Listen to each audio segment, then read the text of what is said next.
to the regular meeting, Monday, August 12th, 2024, of the Swanton Village Board of Trustees. And all orders of pledge allegiance. Pledge allegiance to the flag of the United States of America and to the republic for which it stands, one nation, under God, indivisible, with liberty and justice for all. Okay, number 3, agenda review. Anything to add? No. Okay, moving right along to number 4, public comment. And I guess before we get going on the public comment, I've been given us some Robert's Rules of Order. So during the public comment, require all speakers to address their remarks to the chair. Requires all speakers to adhere to the limits of 2 minutes. The chair should thank each speaker, whether positive or negative. In general, it is best not to respond at all to public comment. However, the chair may provide brief factual information if appropriate. The chair must not, under any circumstances, enter into back and forth exchanges with the public. Councilmen, members, refrain from speaking during this portion of the meeting. Have staff ready to note, input, or question from the public to provide responses at a later date. And adhere to the time limit. It's 2 minutes, they're telling us. So that is something kind of new, I guess, but something old. But we're asked to start to do our best to follow these rules. Okay, public comment. Public comment. Siobhan Cooper. Siobhan Cooper. My name is Siobhan Cooper, resident here in Swanton. This sheet is new. I appreciate this. It's good to know this. I know that I've spoken before in the public comment. We've had back and forth dialogue, so I didn't know, when you ask the public a question and then, back and forth. But anyway, I personally would like to address a statement that Trustee Adam Paxman made about me on the July 22nd, 2024 meeting. I'm going to quote, I sat there and I thought about this a lot over the past few weeks, and I was going to write something out, type it, and I even had offered Adam, or anybody else copies of what I'm going to say to be prepared. But, I always just work, I think, best on my feet with bullet points and straight from my head and my heart. And that's just who I am and how I operate. So I'm just going to try it like that. I do want to say I did call Diane and asked to get on the agenda to have time to address this because I know that it was 2 minutes before the sheet was given. Yes, so I know that Bill did say before the camera started, there is sometimes some extra time, within leeway. So this is known that I'm going to be saying something, and here we go. So I'm just going to start with Adam's quote. It was agenda item number 16, any other necessary business, July 22nd, 2024 meeting.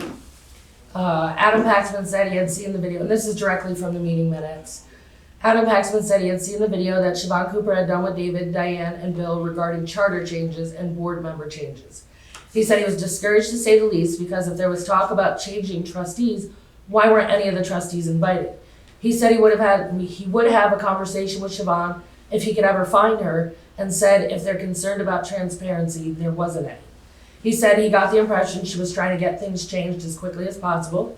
David Winchester, village president, said he took it more as a Q&A session as to what the process would entail and how to go about it. Adam said he would encourage her to reach out to him or he can her to have the same courtesy. My issues is I do feel that these statements are a personal attack against my integrity, my honesty, my transparency, everything that I've worked for as a volunteer and a member of this community. I want to go piece by piece real quick. He said he's discouraged to say the least because if there was talk about changing the trustees, why weren't any of the trustees invited? I'm going to combine that with a statement. He said he would have a conversation with Siobhan if he could ever find her. As we all know, things that are said in meeting minutes, online, on recording, people interpret that in their own way. And if somebody on the outside were to interpret that, that alludes saying that I am hard to find, and I beg to differ.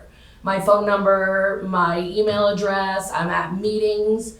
Adam and I go back 2022 for emails. He had thanked me for bringing to his attention the issues with the parking with the elementary school during COVID and the destruction of the property, and I addressed him because he was commissioner of the police. And we're also in several email threads, whether it be SEP or something else. And why weren't the trustees there? I talked about this in this part and said if they're concerned about transparency, there wasn't any. I honestly feel that I was very transparent. This meeting that was held on July 10th, 2024, which is what I Facebook live streamed, and what Adam is referring to. It was an offshoot conversation from the May 28th, 2024 meeting, agenda item number 8, where we discussed the 124 First Street. And that's when we put it to the side and said, let's get together, let's get some more information. And it was about changing the charter and changing the charter to have the public be allowed to say yay or nay when you buy and sell property, and a separate one for changing the charter to have the 3 to 5 members, have it be a 5-member board, Okay. etc. Let me hold you up for a minute. Yeah. Because that is number 7, so let's not get. No, I got that. Yep, I know some of this will hit some of that because. So, and we're getting a little over our time limit, unfortunately. But Well, I beg to differ if I may, because I called and I asked if I could get on the agenda for separate time. So I'm just, is it okay that I continue? I was told that I could just do it during public comment. Adam reached out to me on the 6th, asked me to get on the agenda to talk about what we all talked about on July 10th and the May 28th meeting, July 8th. This is what I'm saying. May 28th, we talked about, getting together and looking at what that looks like to change the charter in those ways. I then scheduled that meeting with Diane July 1st, it was scheduled for July 10th. And when I went to that meeting, I then Facebook live streamed that meeting. I didn't have Northwest Access camera equipment, and that's what I had for backup, and I felt, if anything, how much more transparent can we be when you put it live, and it's out there and it can be seen. I remember. Yes. I remember, and that's why I asked Yeah. if I could join in. And I think, Well, Adam, let me, you if I may, you were David. somewhere else, right? David, if I may, I Yeah. have that's my next one. Yeah. Mr. Winchester was only there because July 8th, he reached out and said, can you be there? And I said, yeah, not a problem. Not once did I ever say none of the trustees could be there. We also have to remember, if at least 2 of the trustees are there, it constitutes a quorum. And it has to be a legal meeting, warned to the public, 10 days, etc. And wasn't what this was. This was the first informal conversation from a public volunteer to come in and have a casual conversation about what it would look like to make these things happen. And I think it was a really good conversation, and it was just step 1 of many. Last we spoke, we said to get a presentation together, and yes, that would dip into the agenda item for it, but we also, in the 28th and the 8th, we talked about coming back in September to address like a presentation. So when we even get to that, I won't have much more information than I already have. But yes, and I just gotta say that really offended me, because I am here. I'm a member of the public. I'm a volunteer. I am transparent. To say I am otherwise is a lie. I say it. It's a lie because I'm very honest and open and straightforward. I'm not hard to find. I mean, I've been working for 3 months now, Wednesdays, Thursdays, across the street from the Chamber of Commerce where you're sitting Monday through Thursday, and I'm there, and I'm not hard to find, and I've vocalized my want for the town and village to reach out to me as well, because I can be helpful and an asset, besides the fact that I am, and this is Siobhan Hatt saying this, not the communications chair, but besides the fact that I'm a communications chair volunteer to help improve communications. It was, my last thing I'm gonna say on this, July 22nd, these things were said about me, but that Facebook Live video was July 10th. The meeting was set July 1st. We talked about it July 8th. We talked about it May 28th. Not once did any of the trustees reach out to me. And Eugene's not here. I welcome anybody to reach out to me. If you want to know something, just call and ask like I do. Email me. My phone number's out there. My email's out there. I live in the village. And yeah, thank you. Thank you, Siobhan, for sharing that. Does anybody else have any more comments about this discussion? Yes. You are? Thompson, Kirk Thompson, I live in the village here. I will take 2 minutes. Okay. I caught the end of your meeting last month where you talked about the coins with the police. And I think it's a great idea because I think a little suggestion would be, I have one from the Richmond Border Patrol who I let in the plant I used to manage to train their dogs. So they gave me this, a little appreciation. So I would suggest that maybe your police officers, and if they run into somebody doing something special to help them out or something, give one. Start giving some to the public too. Yeah. Means a lot. Yeah, I think everybody kind of agreed that it was a nice type of way to appreciate the public when they came forth or did something and back and forth. And there is a little bit of, do you want to share it, Susie? I'll wait. You wait? Okay. So thank you for supporting the coins. Yeah, great idea. Any other further comments? Okay, we'll close public comments for this part. And number 5, approve and accept minutes from Monday, July 8th, 2024, meeting as presented. Should it be Monday, July 22nd? Oh, yes, it should. Yes. Okay. Yep. I make a motion we approve and accept the minutes from Monday, July 22nd as presented. I second the motion. All in favor? Aye. Any further discussion? No. Okay, motion carried.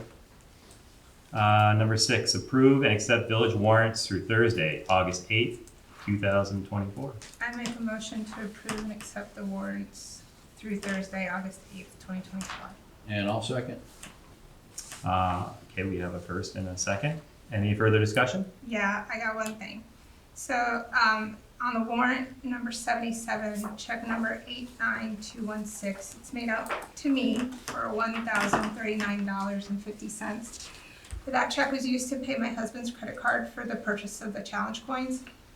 I then donated that amount back to the village for the cost of the coins at $0 to taxpayers.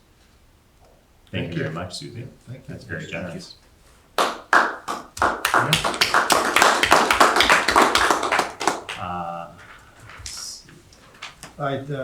Point of clarification.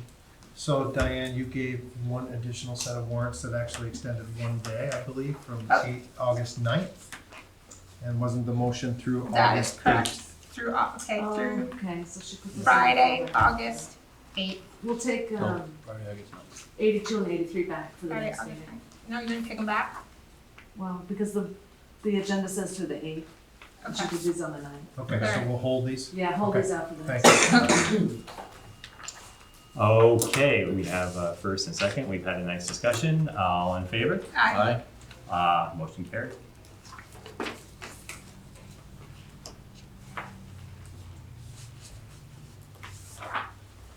Number 8, discussion of balance of ARPA funds. Oh, no, we have, woohoo, yeah, no. Number 7, discussion of Swanton Village charter changes and governing body structure. Any discussion?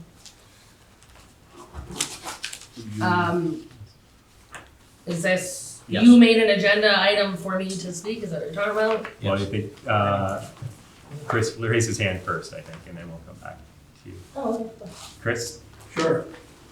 Chris Leach, quarter century, I serve as a village trustee. If you're thinking about increasing the number of trustees, I would like to have you think about that. 3 is definitely the right number for our size community. 3 means that you have to focus, that you have to listen to the community. You have to do your homework.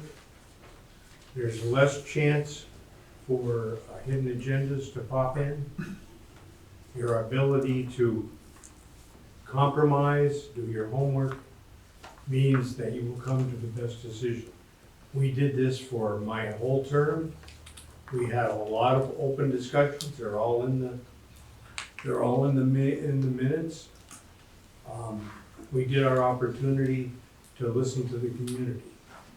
As a trustee, your job is not to bring your agenda to the meeting.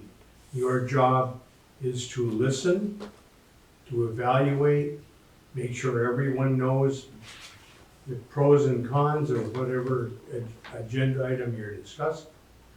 Your job is to go back and find out what the vast majority is leaning towards once they've been fully informed, and it's your job to vote in that way.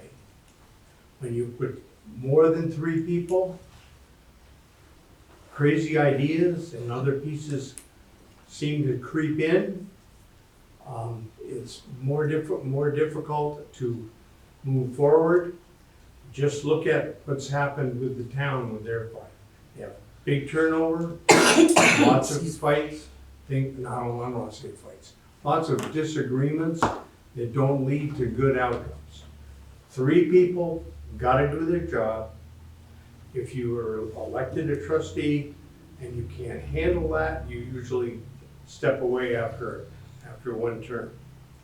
But if you can handle it and you are truly a representative of the people that live in the village, you will surmise.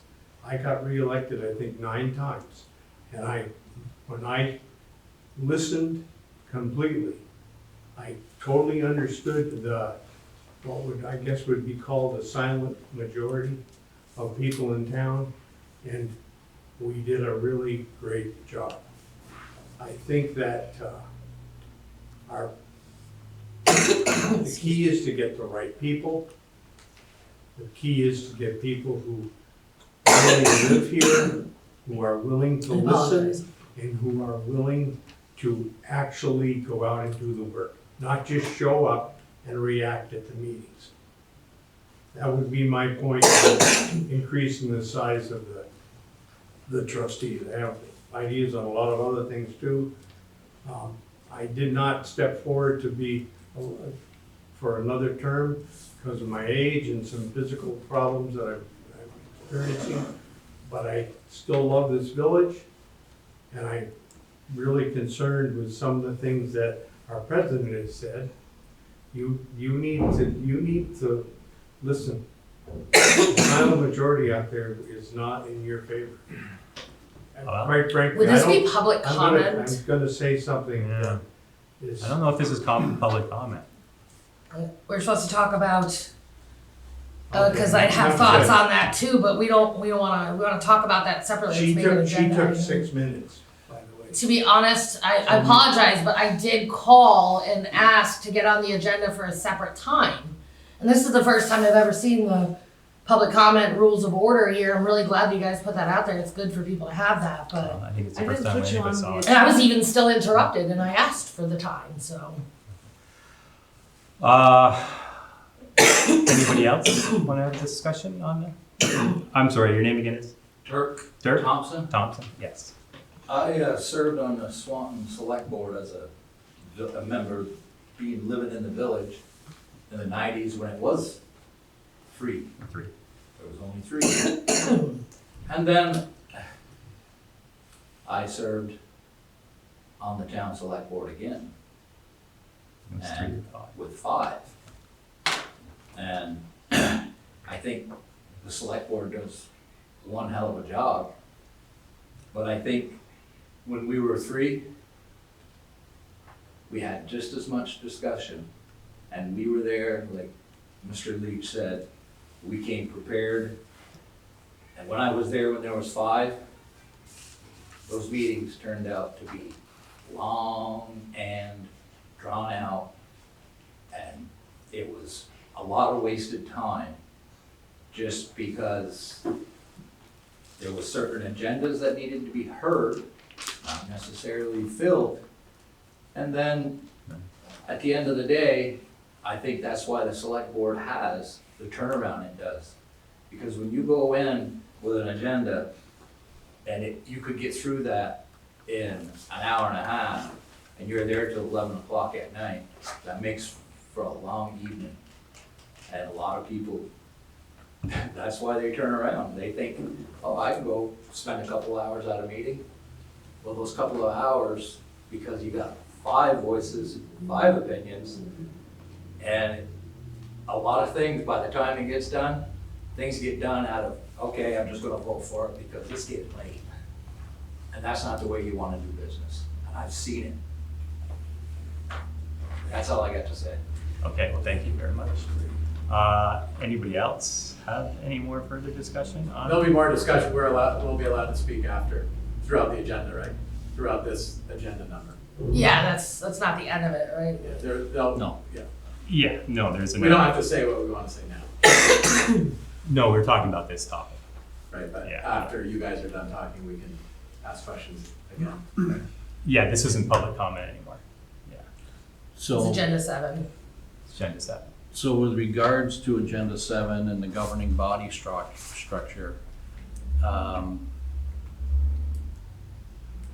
I guess I'd like to know why there's a need to go from 3 to 5. I don't know. I've heard a couple of people talk about it, but I've not been given any real answers. So if there's discussion out there about going from 3 to 5, I'm all ears.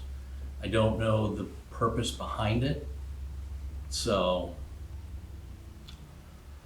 All that I've heard from people asking about this is, one, it would put 5 people with equal say up here. There would be no more president spot, like the town has. Other than that, I'm not sure exactly what it's the way it used to be, is my understanding, once upon a time. No. 5. Because we're okay for 5 and we don't need to go back. In the charter, you can have a 3 to 5 member board, that's Yeah. already in our charter. Okay, so we never had 5. Was it number 5? 70s? I know. Oh, well, I thought that discussion we had, I thought once the upon a time, it 70s or was 80s, it 5. might have been 5.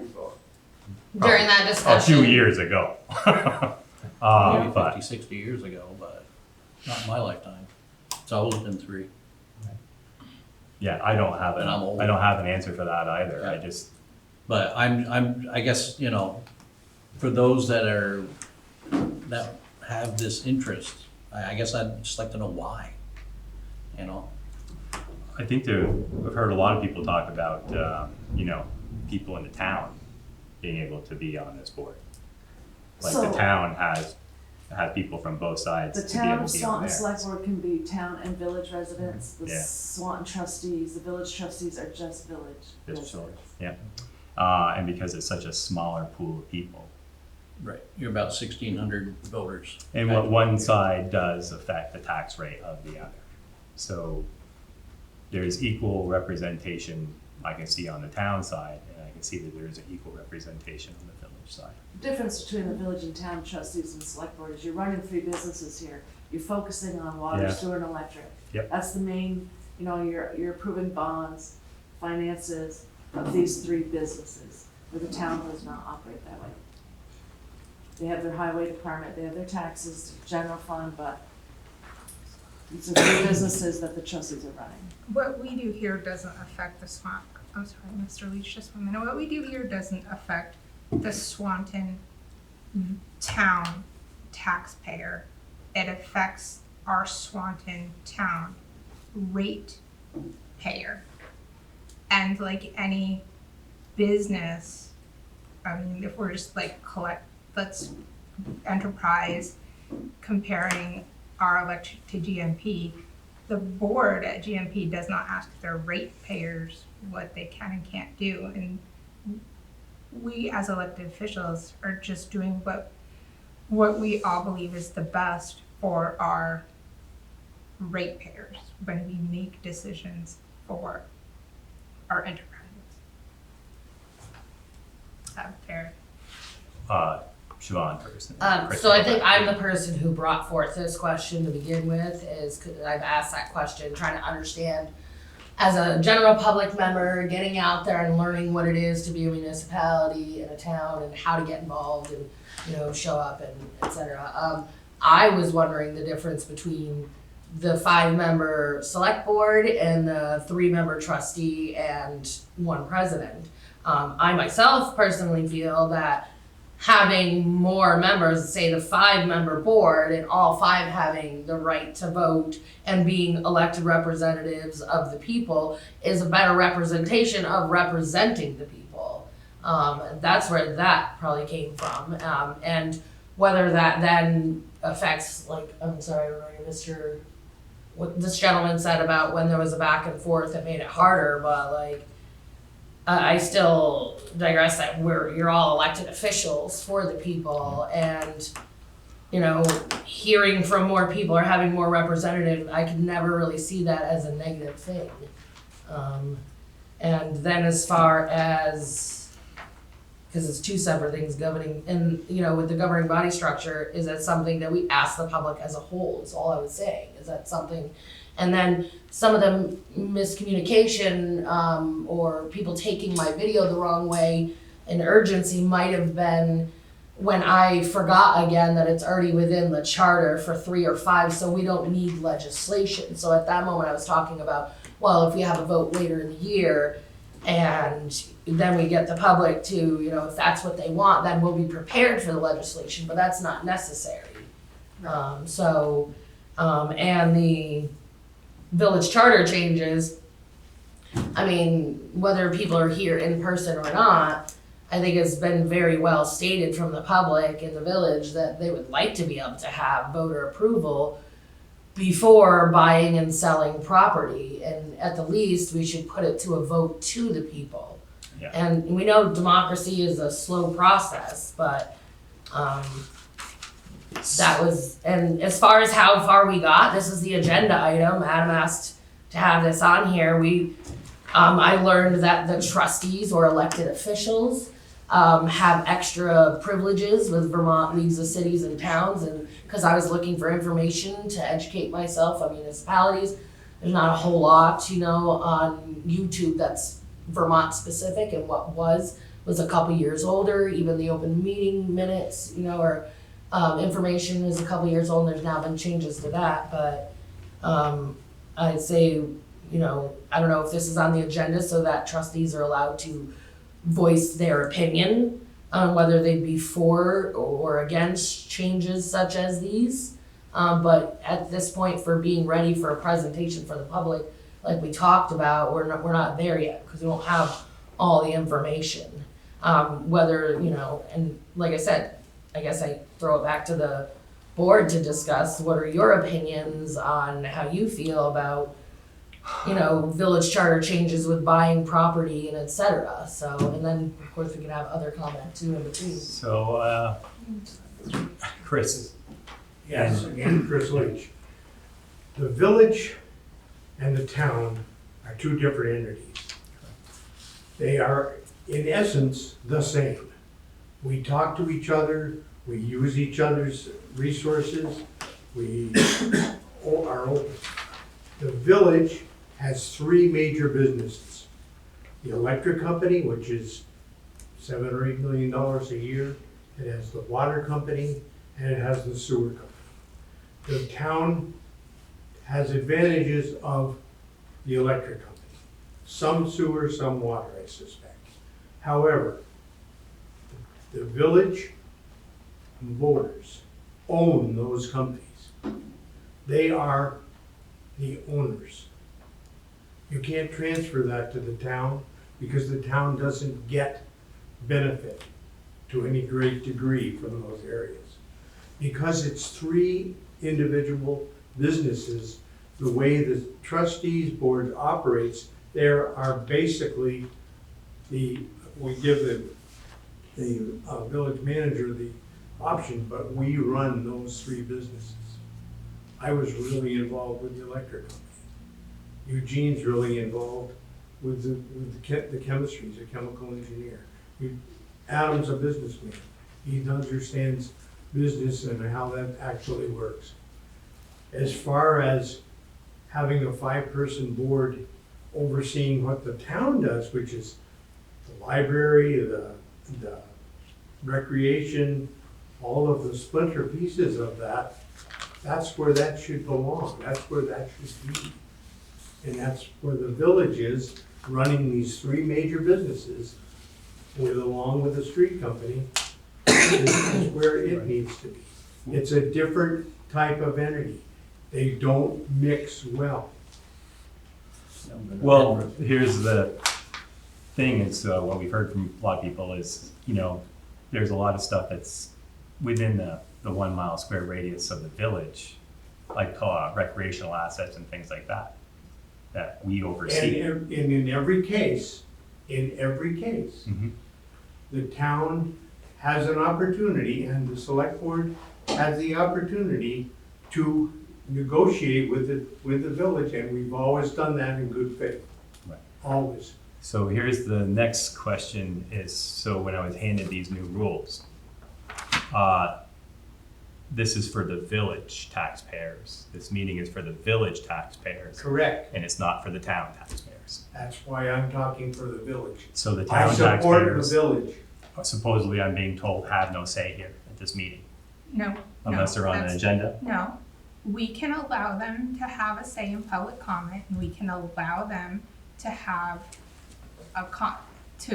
have input, especially business owners and people who rent property, landlords. But that's up to us to decide whether they get to speak or not. Right. Well, they're business owners, but they're not residents. But that's still up to us to decide if the I don't town need to resident speak. gets to That's speak or not. So, Gordon, go ahead. No, I don't need to speak. Oh. If you're No, worried I'm about just stating that the trustees can decide, if you want to speak and you raise your hand, we can decide whether or not you're allowed. I'm allowed to be in the room. You are absolutely allowed to remain in the room. Everybody Yeah, is. so- Just to clarify, if I may, are you saying for like all the agenda items, not public comment, or public comment? We, In general. any of them, in general, we can allow, if we want, What are if the Sean has a limitations? comment to make for charter changes, and he wants to make a comment, and we have no problem with that, then he is So allowed to long make as a it's- comment So long as we're still talking about that. about that agenda item. And in public comment, he can make a comment as long as it's agreed upon that he can make a public comment. There we go. And I just use him because I know that those guys are town residents, these guys are village residents, so they're allowed to say whatever they want. Really? Yes, sir? Okay. And in comparison, I mean, I was a village resident for 10 years, and I have about 7 or 8 properties in the village now, so I'm definitely very affected by things that happen in the village, but somebody could move from Burlington to Swan and move into a 1-bedroom apartment, register as a voter, and come in here and be able to say what they want because they've moved here and now they're living here, even though they're gonna be moving in 6 months, they're gonna be gone long out of here. But I would be silenced as a town member who does happen to own property, whether I do or don't. I would be silenced at these meetings, even though what could happen in these meetings might have a bigger effect on me than it may be on the person who just moved here a month ago but registered to vote for the village. Yeah, thank you, So Sean. that's I where mean- we feel like we might be left Why behind. does it That say is one of the that? grievances I've heard. So it's just the residency clause, right? Yeah, Versus, you're a property owner and pay taxes, but sure. you have to pay, but don't get to have a say because, We all get affected. yeah. So I think that's some of the rub I hear back and forth between both sides. Thank you. But just to go back, I'm sorry, just 1 second, just to go back, the governing body structure, we're not talking about changing our body structure to allow members of the town to be part of our board, because that, first of all, could You never can't do happen. No. Second of all, we are still 2 separate entities. If we were to be one Swanton and merge, this would go away.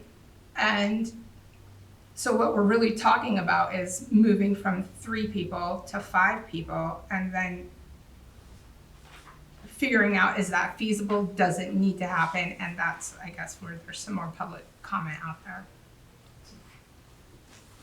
Yes, go ahead. It's Butch, right? Turk. Turk. Sorry about that. Horrible with names. I don't have the right answer if you keep it 3 or you keep it 5. Personal opinion is keep it 3.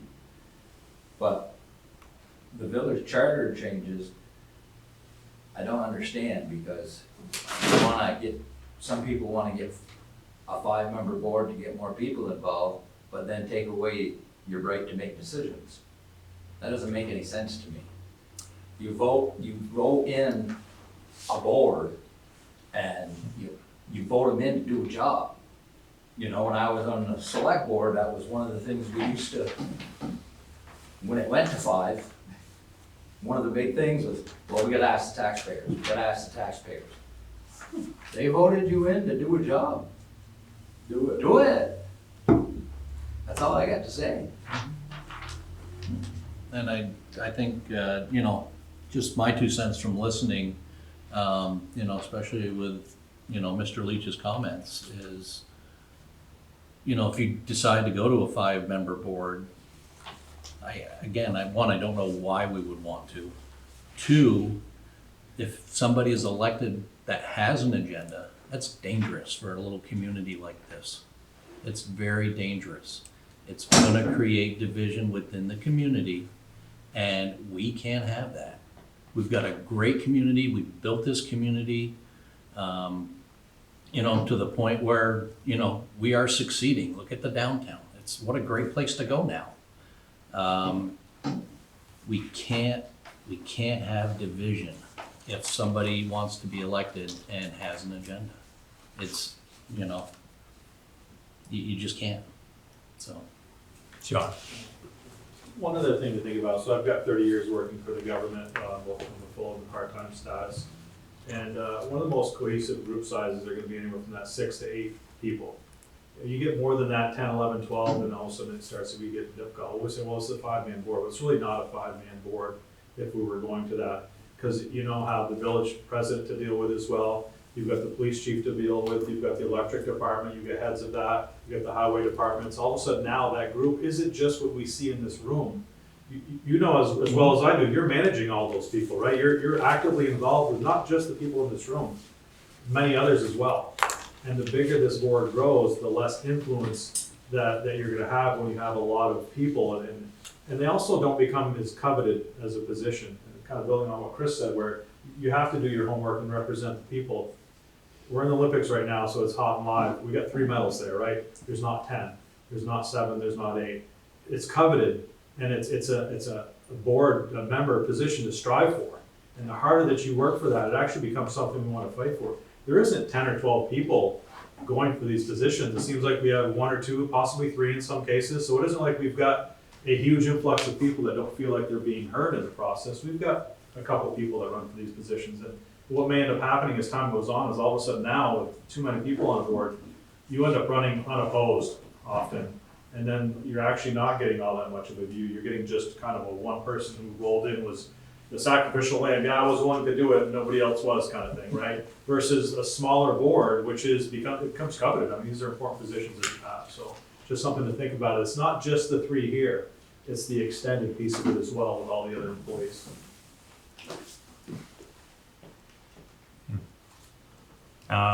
Gordon? If I may. Yeah. Gordon Winters, I do live in the town, so I'll just say a general question. I think to Siobhan's question to ask you 3 or 4, if everyone is here, what you think, because I think that's the most important answer we can have, is what the current board thinks. And I think you're the ones that know the best makeup of it. I don't, but the village elects you to do a job, and they're entrusted to do that job. And I think that's the most important thing that people can do, is vote for their elected official and have faith that they're gonna do the job correctly. I think years go by, and I don't know if Diane probably could answer this better, but it seems like there was many years that there wasn't interest in getting trustees. And it's great now that there is this interest. I mean, it's great that we could have a 5-person board and we could have a couple people running for each seat, and that would be fantastic. I just don't, in experience, I don't know that that has ever been the case, even when it was, there's 3. So that's all. I just, in general, caution that it would be great to know. I thought the agenda was for you 4 to discuss this because you were interested in changing to a 5-person board, but it seems like maybe that isn't, and, Well, there would be 2 ways that we could go about doing that. The trustees could make the decision to put it on the ballot, or the public could petition to have it put on the ballot. but it's on the ballot, it would be going on the ballot just because some people think that a 5-person board is better, but the board thinks, if this is the case, but the board thinks a 3-person board is, yeah, like, it would be a vote done by someone that might not be, I know. like, could you vote, let's go to Saying, yeah, 7, you know, change the charter and go to 7? And that, We're here to serve the people. yeah. Yours that went up first, and you'll get to your second. Again, my concern about, as I'm listening, going to a 5-member board, what's the population in the village of Swan? 2,000 roughly? Yeah. 1,600. About 1,600. 1,600? Small. 1,600 voters. All right, Mhm. you're gonna get 5 people to run for a village trustee? 5 good people. 5 qualified, good people? I don't know about that. Out of 1,600, that's a big board for such a small number of people.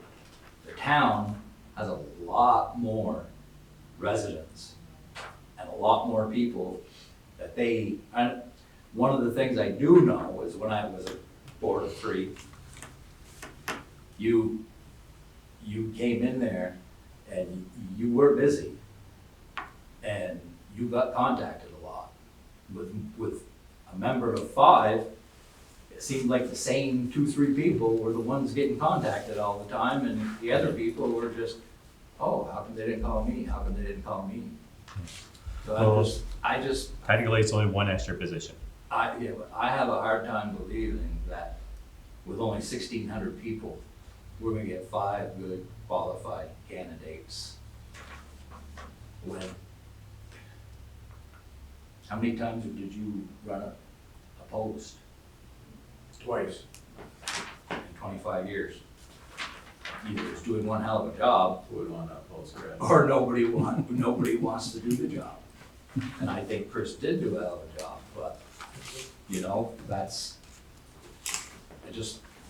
I don't think we have the population for a 5-member board, in my opinion.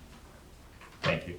So if you chose to put it on the ballot, it would go next? Gordon, Oh. Neil's next. Oh, sorry, Neil. Neil Spear, Swanton Village. What should happen, which probably won't, is our voters should do more research on who they're electing and look at the character of the candidates and see who would best be a team player for their community. And whether it's 3 members, 5 members, if they can't work as a team, they shouldn't be doing the job. Like these people all said, they're supposed to be representing their constituents to the best of their ability. They don't have to go back and ask each one of their constituents and take the forum of that's the vote, the annual vote. But I think the voters should look closer to the candidates to have some team players that will be doing their best interests. Okay. Well said, Neil. Thank you. Gordon? I was just gonna ask if you would put it on the ballot in March, is that? Yes, Yeah, I guess. And then that would take effect. if the board decides they want it on the Right, ballot. the board would have to decide if it's on the ballot, I assume. And then, unless you got a petition, Correct. petition to put it on the ballot. And then this would take effect, because you couldn't vote someone in for March, it would be the No, following. then, so then you would probably have to do a special vote To add you a know, trustee. right, asking for people to run for these Right, positions. because in March, someone March would would be just running. be answering the question, then you would have to do a vote to Mm. ask for people Could to that, run. could that be done in November and then Could do it anytime. be in time for? How much does a special election cost? About 16 hours worth of labor. Times 4 or 5. Plus your ballot. Probably $3,000. $2,000 for the mail out So for ballots something like that, typically? you wouldn't use the ballot machine, you would just do paper ballots, so. Yep. You know, you're talking 6 AM to 8, 9 PM. Well, the sensible thing would be to do it in So you would do November, it, you would like to do it something in March. alongside another vote, if you could possibly do to that. avoid any extra expense. Yeah. Thank you, Diane. Any other questions or discussions, Siobhan? Yes, so, like I said, this was kind of a question I had, I'd heard other people say it too, the governance structure. I hear what everybody's saying, I appreciate the information, the thoughts and the feedback. Look, Mr. Leach, you're right, you know, your job as trustees is to bring your, you know, is to represent the people, you know, I understand it's 3 major businesses. The village voters own those companies, but besides that, besides the fact that you do have 3 businesses, you're still representatives of the public. In my opinion, you know, I felt that 5 would have been better, whether it's a matter of we have people to run. I know that there was contested races. We already sit at 4 now elected. That'd be 1 more person, whether somebody tries to jump back in that was here before or try it again or whomever, but I really just wanted that question out there and how that works and, you know, how can a citizen who's curious of the same things about their local government, how do you go about getting those answers and asking those questions and et cetera, which was a gist of our July 10th meeting. And like I said, again, this meeting is July 10th, my Facebook Live meeting that I did with Diane, David, and Bill. This is kind of preemptive to even be at this stage. We're not ready for a public presentation. I would have liked to actually have a presentation and garner the information that we were looking for, like people said, like what does that look like for the president aspect? Does that change the terms? How does it, you know, affect this, that, et cetera? Does the public have interest in even doing this? All I know is that what we learned from that meeting is that we didn't need a charter change because it's already 3 or 5. You need, was it 5%? I have 2 different numbers here and I did mark on them, Diane. 5%, if you're petitioning the board. If you were petitioning, if the board didn't want to put it on the agenda themselves, and somebody wanted to petition the board to do so, you would need what, 5% you said? 5%. Oh, okay, and there's 1,604 residents. So you would need 89 signatures from the public saying, we want this, put this on the agenda, put it to a vote. You know, and it's simply almost, that's what I'm saying, it's democracy, that's how it should work.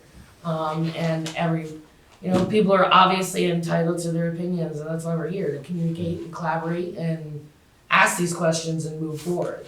I think, if I may, everything that's gonna be said about the governing body structure is all that can be. What I'd like is one of the elected officials, if you may, use your ability to have that extra credentials with VLCT and go research, and because I don't have that access, I'm not an elected official, I can't just. What do you want us to So- research? Yeah, we just Yeah. took, we have to take classes every year. We just took the open meeting law for 2024 on VLCT. Right. Susie took a class on VLCT. David and Bill are required to take annual classes with VLCT, so we're not behind the ball with VLCT. Okay. Yeah, Yeah. no, it's a requirement, and we, Well, I wasn't necessarily saying that you guys were behind the ball, I was Okay. just saying for Yeah. any further questions that people might have when it Yeah. comes, because when we were at that, when we met, like, we didn't have all the answers and we still don't as far as how the process works for village charter changes with buying property, buying and selling property.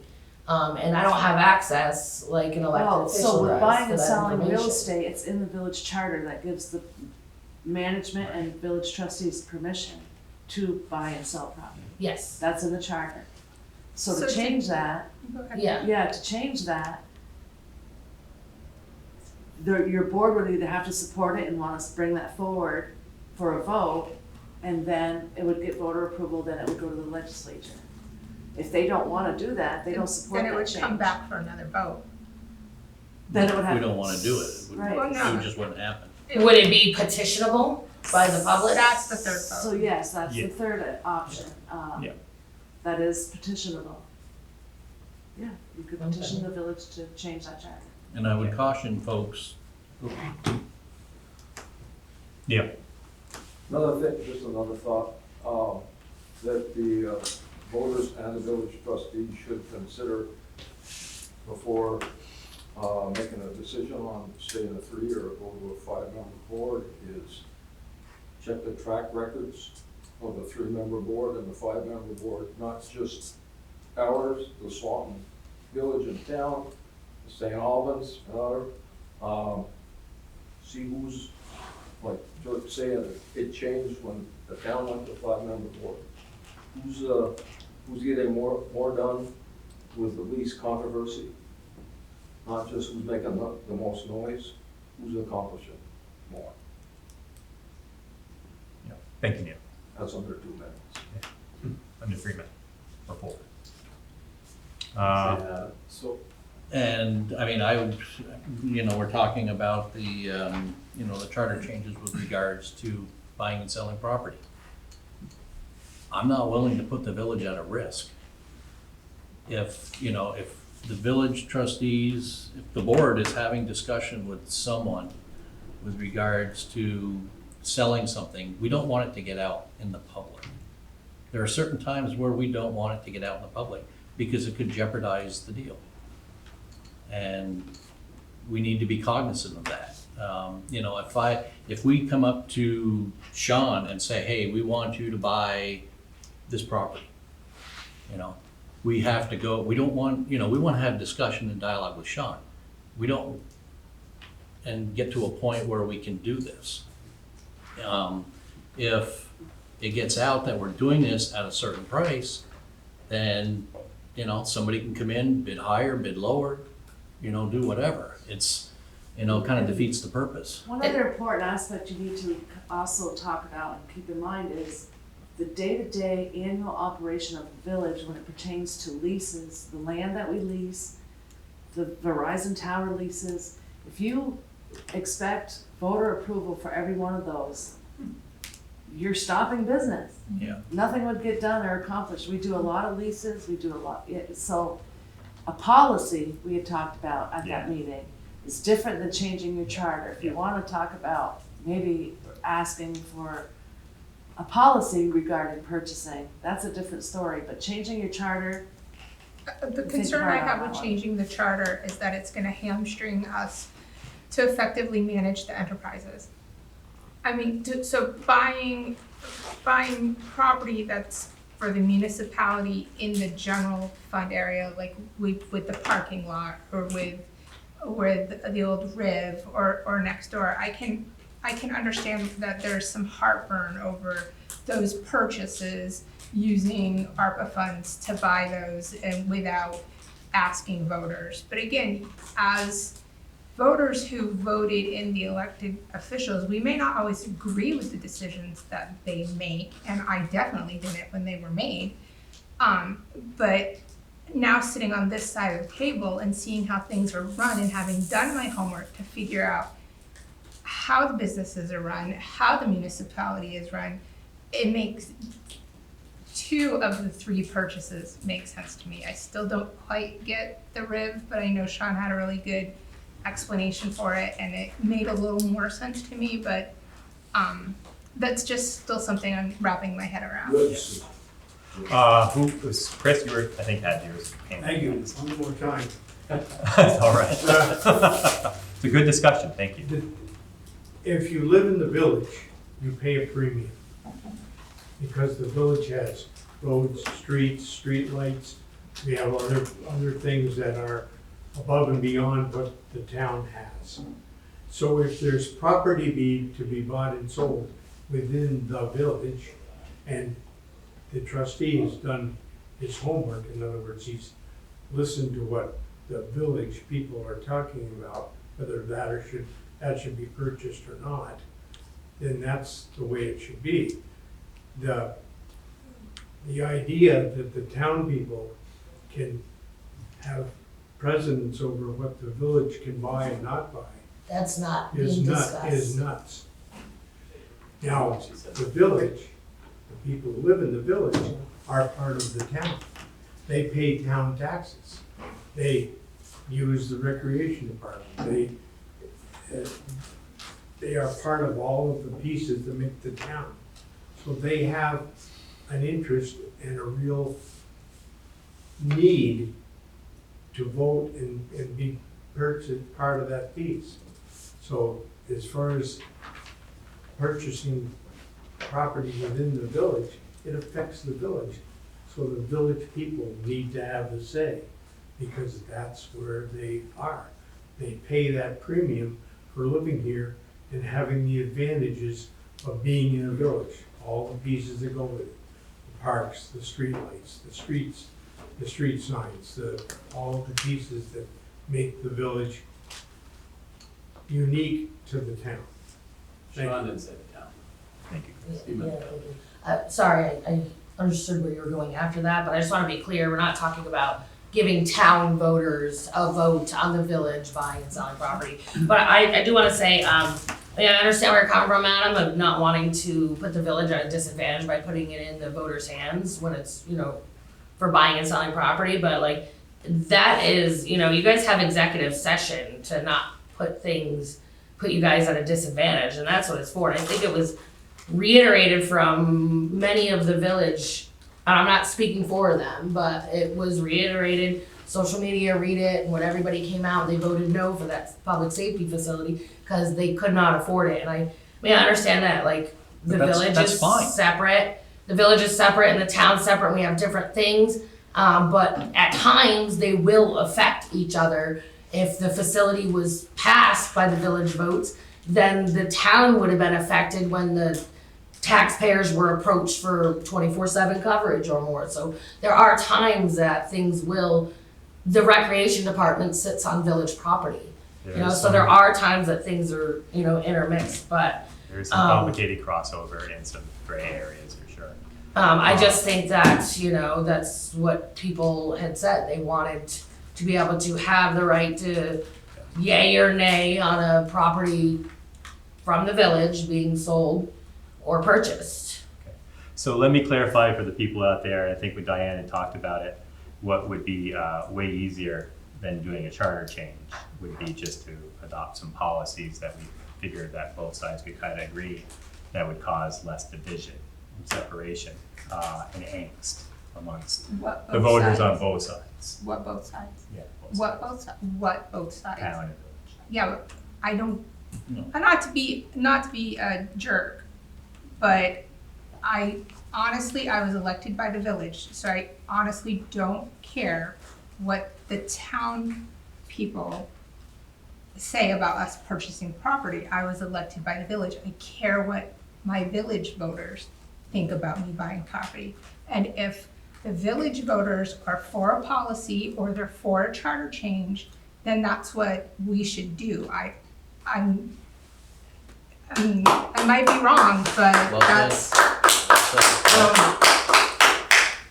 I hear what you're saying, but at the same time, village members, residents can sit on the town board, so I don't think it's great to really come out and say you don't care what the Swanton town thinks. We should still, people came in for the public safety I'm not saying I don't care facility. what they think. I'm saying I don't care about their thoughts on buying and purchasing property in the village.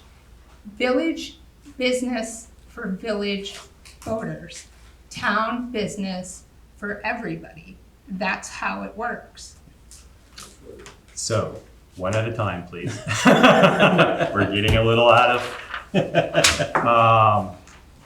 I'm not sure which one had their hand up first, but I'm gonna go to Sean because we've heard, but we'll come back to you. Okay. Sean, go ahead. Just to give some detail on before, I explained the long-winded version of why the village ended up with the RIS back before. And actually, at the time when I was explaining how they were going in for an abatement, Gordy rolled his eyes like, holy crap, Sean shouldn't have probably alluded to that, like we were going in for abatement. The reason I did that Because the town was gonna own that property. They were so far behind on taxes, you were gonna own that property, like it or not. It was very deep in the process. Well, we're not the town. So, well, the town was gonna own it because it was gonna be taken for taxes at that point, right? So it was still gonna be a problem for everybody. That property is going up for back taxes, which is why the village stepped up at the time later on and kind of went through that. So it was gonna go into public hands, one way or the other. We were, as a town, gonna own that property. But some examples of how going to voters doesn't work, and I give you ones that have happened here in Swanton that I've been involved in directly.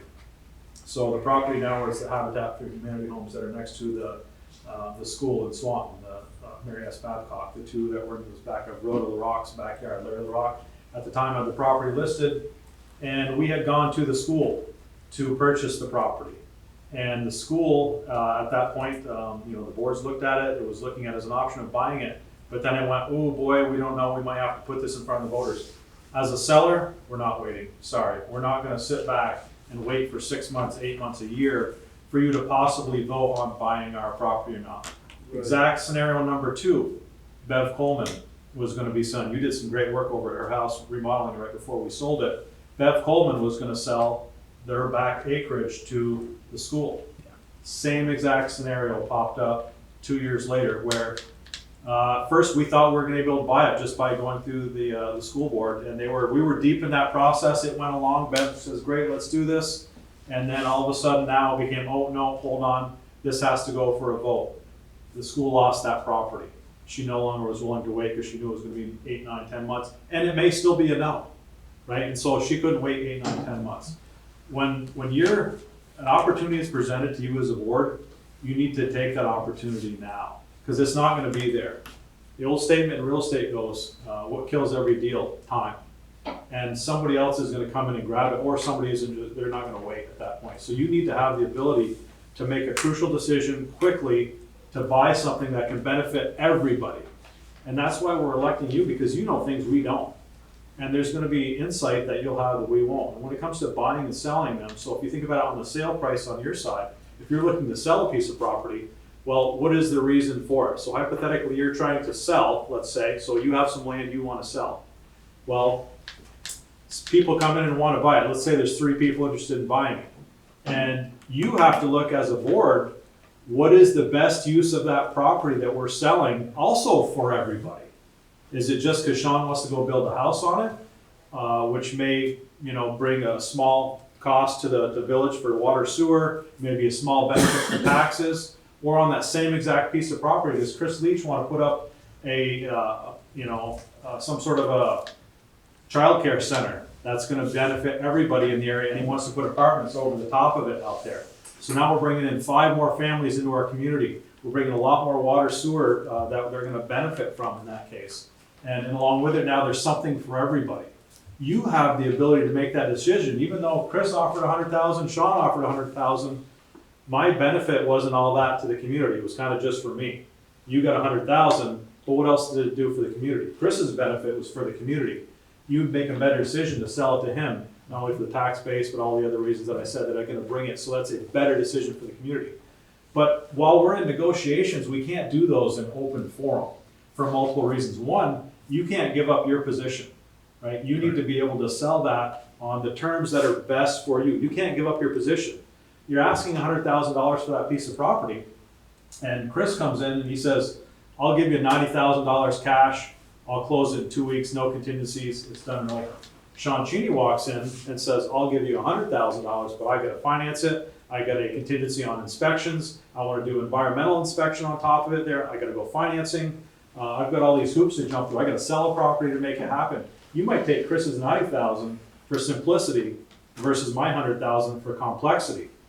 But if our negotiations were both an open forum, and now all of a sudden you're willing to take Chris's 90,000 over mine, I get a chance to go, well, you're discriminating against me because you didn't like me and you didn't do this. And those were private negotiations. They went for a whole different reason. It was because it was simplicity and his usage was better for the board versus me. And I'm saying now, look, I'm going to go over social media and start trashing you as a board, which you don't want, and say, look what they did to me. I offered more money. Well, it isn't always about money. It's often about terms and what's best for everybody.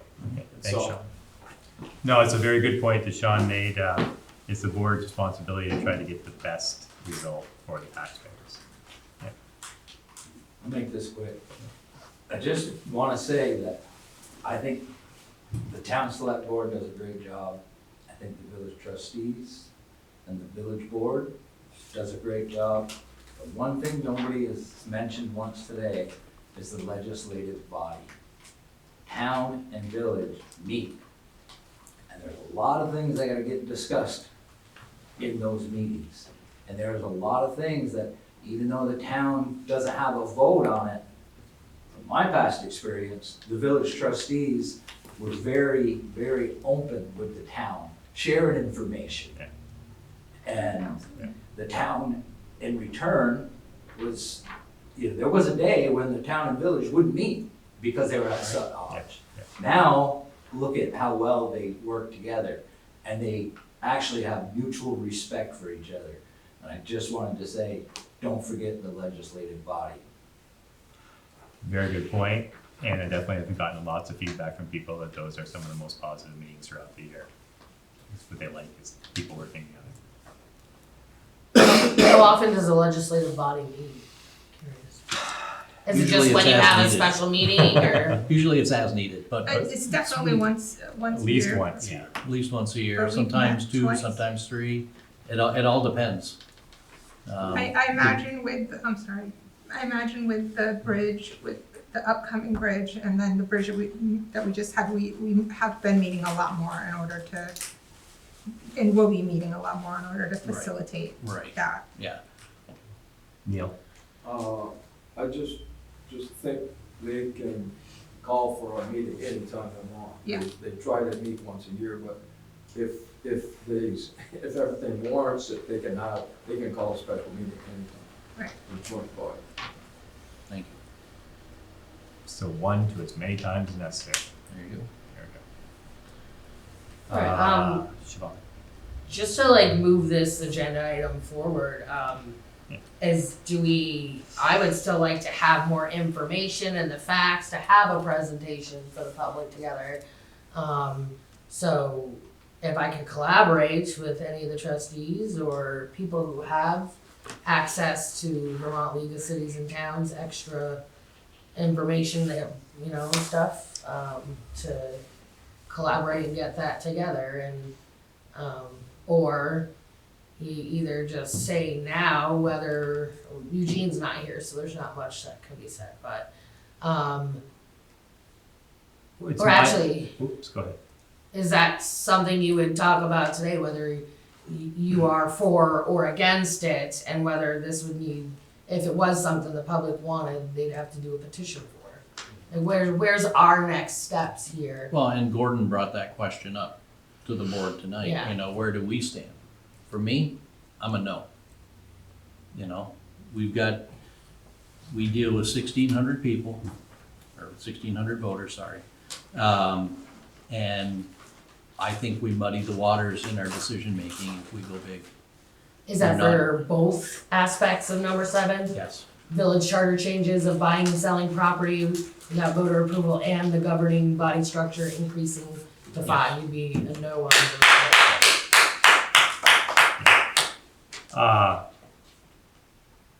Susan? I am a no on the charter change. As far as the governing body structure goes, I see all sides of it. I see that more diverse perspectives and differing experience makes sense to have. At the same time, historically, we have not been able to get people to run against the incumbents, so then you're not getting the diverse experience that that 5-member board is supposed to give you. Studies show smaller boards are more effective. Bigger boards make for longer discussions, harder decision-making. There's also the increase in taxpayer funds for additional board member, an additional drain on the village manager's time, where we might even have to start considering a full-time assistant village manager for him to manage all of the All of the managers. Bill would vote for that. With The them. managing, I would you vote know, for that, but I don't um, see where there's any more people to more, represent. there's not more people to represent. There's more of us putting more demand on him. How many hours do you work, Bill? A few. Yeah, like 70 hours a week? I think I look good, I'm 27 years old. I know, you look great for 27 years old. I think if there's more people having more demand on Bill's time, it will necessitate another position because you are going to kill that man's work-life balance. And I just, in all honesty, before I came here and sat in the seat and I did not understand, and I will admit, I did not fully understand how it worked here. I came here, I did my homework, I listened, I learned, I asked questions, and now seeing how things work, it just doesn't make sense to me to expand the board when it seems to be working with the number that we have. But I would like to put it out to the voters because that's what democracy is what do the voters want? Do the voters want 5? If the voters want 5, I would honor that. If the voters do not want 5, I would honor that as well. And so that's where I stand. I stand with let's put it to the voters, and let the voters decide what they want. Thank you, Susan. As far as president's position on that, and I've heard from people, I feel like we represent the people. I don't feel there's any more work necessarily for the same body of village taxpayers. If anything, it'll be a little easier for each member to do more work for each little item. They wouldn't be so overloaded. I don't wanna with do many more things. work. First of all, You don't want to do less work? I said more. Oh, no, I'm saying it would be less work with 5 people because Like it would be I don't divvied agree. up more I don't I don't- between 5. I don't agree with that because I really don't think that I don't think we're overburdened. I don't No. think we're overtaxed. I don't think that there's a need to divvy it up more. I think right now we have Adam is in charge of the fire and the police. I am in charge of the electric. Eugene does highway. Who does water and sewer? I don't even know. Eugene. Eugene does water and sewer. I think that the way that we have it and the way that it's divvied up makes sense. And I do think that if we have 2 more voting board members who it will have more of a drain on our people, on our manager, and on the people, the department heads that work for us, because I've already talked to some of them and they've already stated that they don't like change. They're afraid of what's gonna happen if we expand the board. So we don't just, I mean, we need to listen to the voters. Yes, they voted us in, but we also need to listen to our employees. What do they want? And we have a great team right now. I wouldn't want to lose that. I disagree. I think we're here to serve the voters first. I do think the employees are important as well, but at the top of the pyramid is the taxpayers. I mean, So if that's what they wanted to do, I think that's appropriate. I can understand that change can be scary, and we're living in a day and age where things are Afraid to changing change. a lot and increasing. And I mean, I don't sit on that side, but I've done, a lot on this side to try and educate myself to be able to ask these questions and participate, intelligently and with good questions. I just completed another semester of college, got an A in American politics and government. That's just reaffirmed for me what I've learned in that class is that I just felt like more representatives, more representation. But that, no matter what, would be best if we put it to the vote and utilize that democracy itself, in the first place. So Thank you, Siobhan. At the end of the I day, think voters should have to say. And that's what I say. that's And, exactly what I I said. wasn't done. Oh, I just you wanna weren't say. done, And the but- other part, and I just think we keep repeating the same things. The other part is, a lot of taxpayers wanted to be able to have a say on buying and selling. So whether you agree or not, I personally would still like to put that to a vote to the taxpayers. That's something that's not gonna be decided today, nor tomorrow, or in the next 2-3 months or so, probably not even ready for November if we were to vote, maybe a town meeting date type of thing, but really get out there and ask the people and get their opinion. And yeah, that's all for now, thank you. So of that meeting that we had, it does seem like the charter change is a really big deal to do.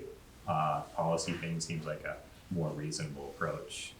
It's not big, actually. It's already written within the charter that you're allowed to have 3 or 5. I'm sorry about buying something. Yeah, so you're Okay, already 3, allowed 5. to have 3 and 5. Nothing has to go to legislation. Nothing has to go for that. My urgency before was like, well, legislation, as we know, takes a minute. So if we had a vote in November about things that we needed, then we'd be ready for legislation come January, and it'd be on the top of the table as they go through, because they don't have time to get through everything.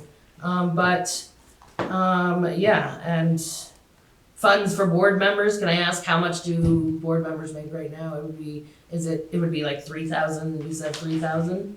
So Is it? it's a 3,000 stipend of 3,000. 3,500, isn't it? 35. Yeah, 35. For everybody? Trustees make 3,500, and no, you make 4, I think. You make 4 and you make 4. Okay.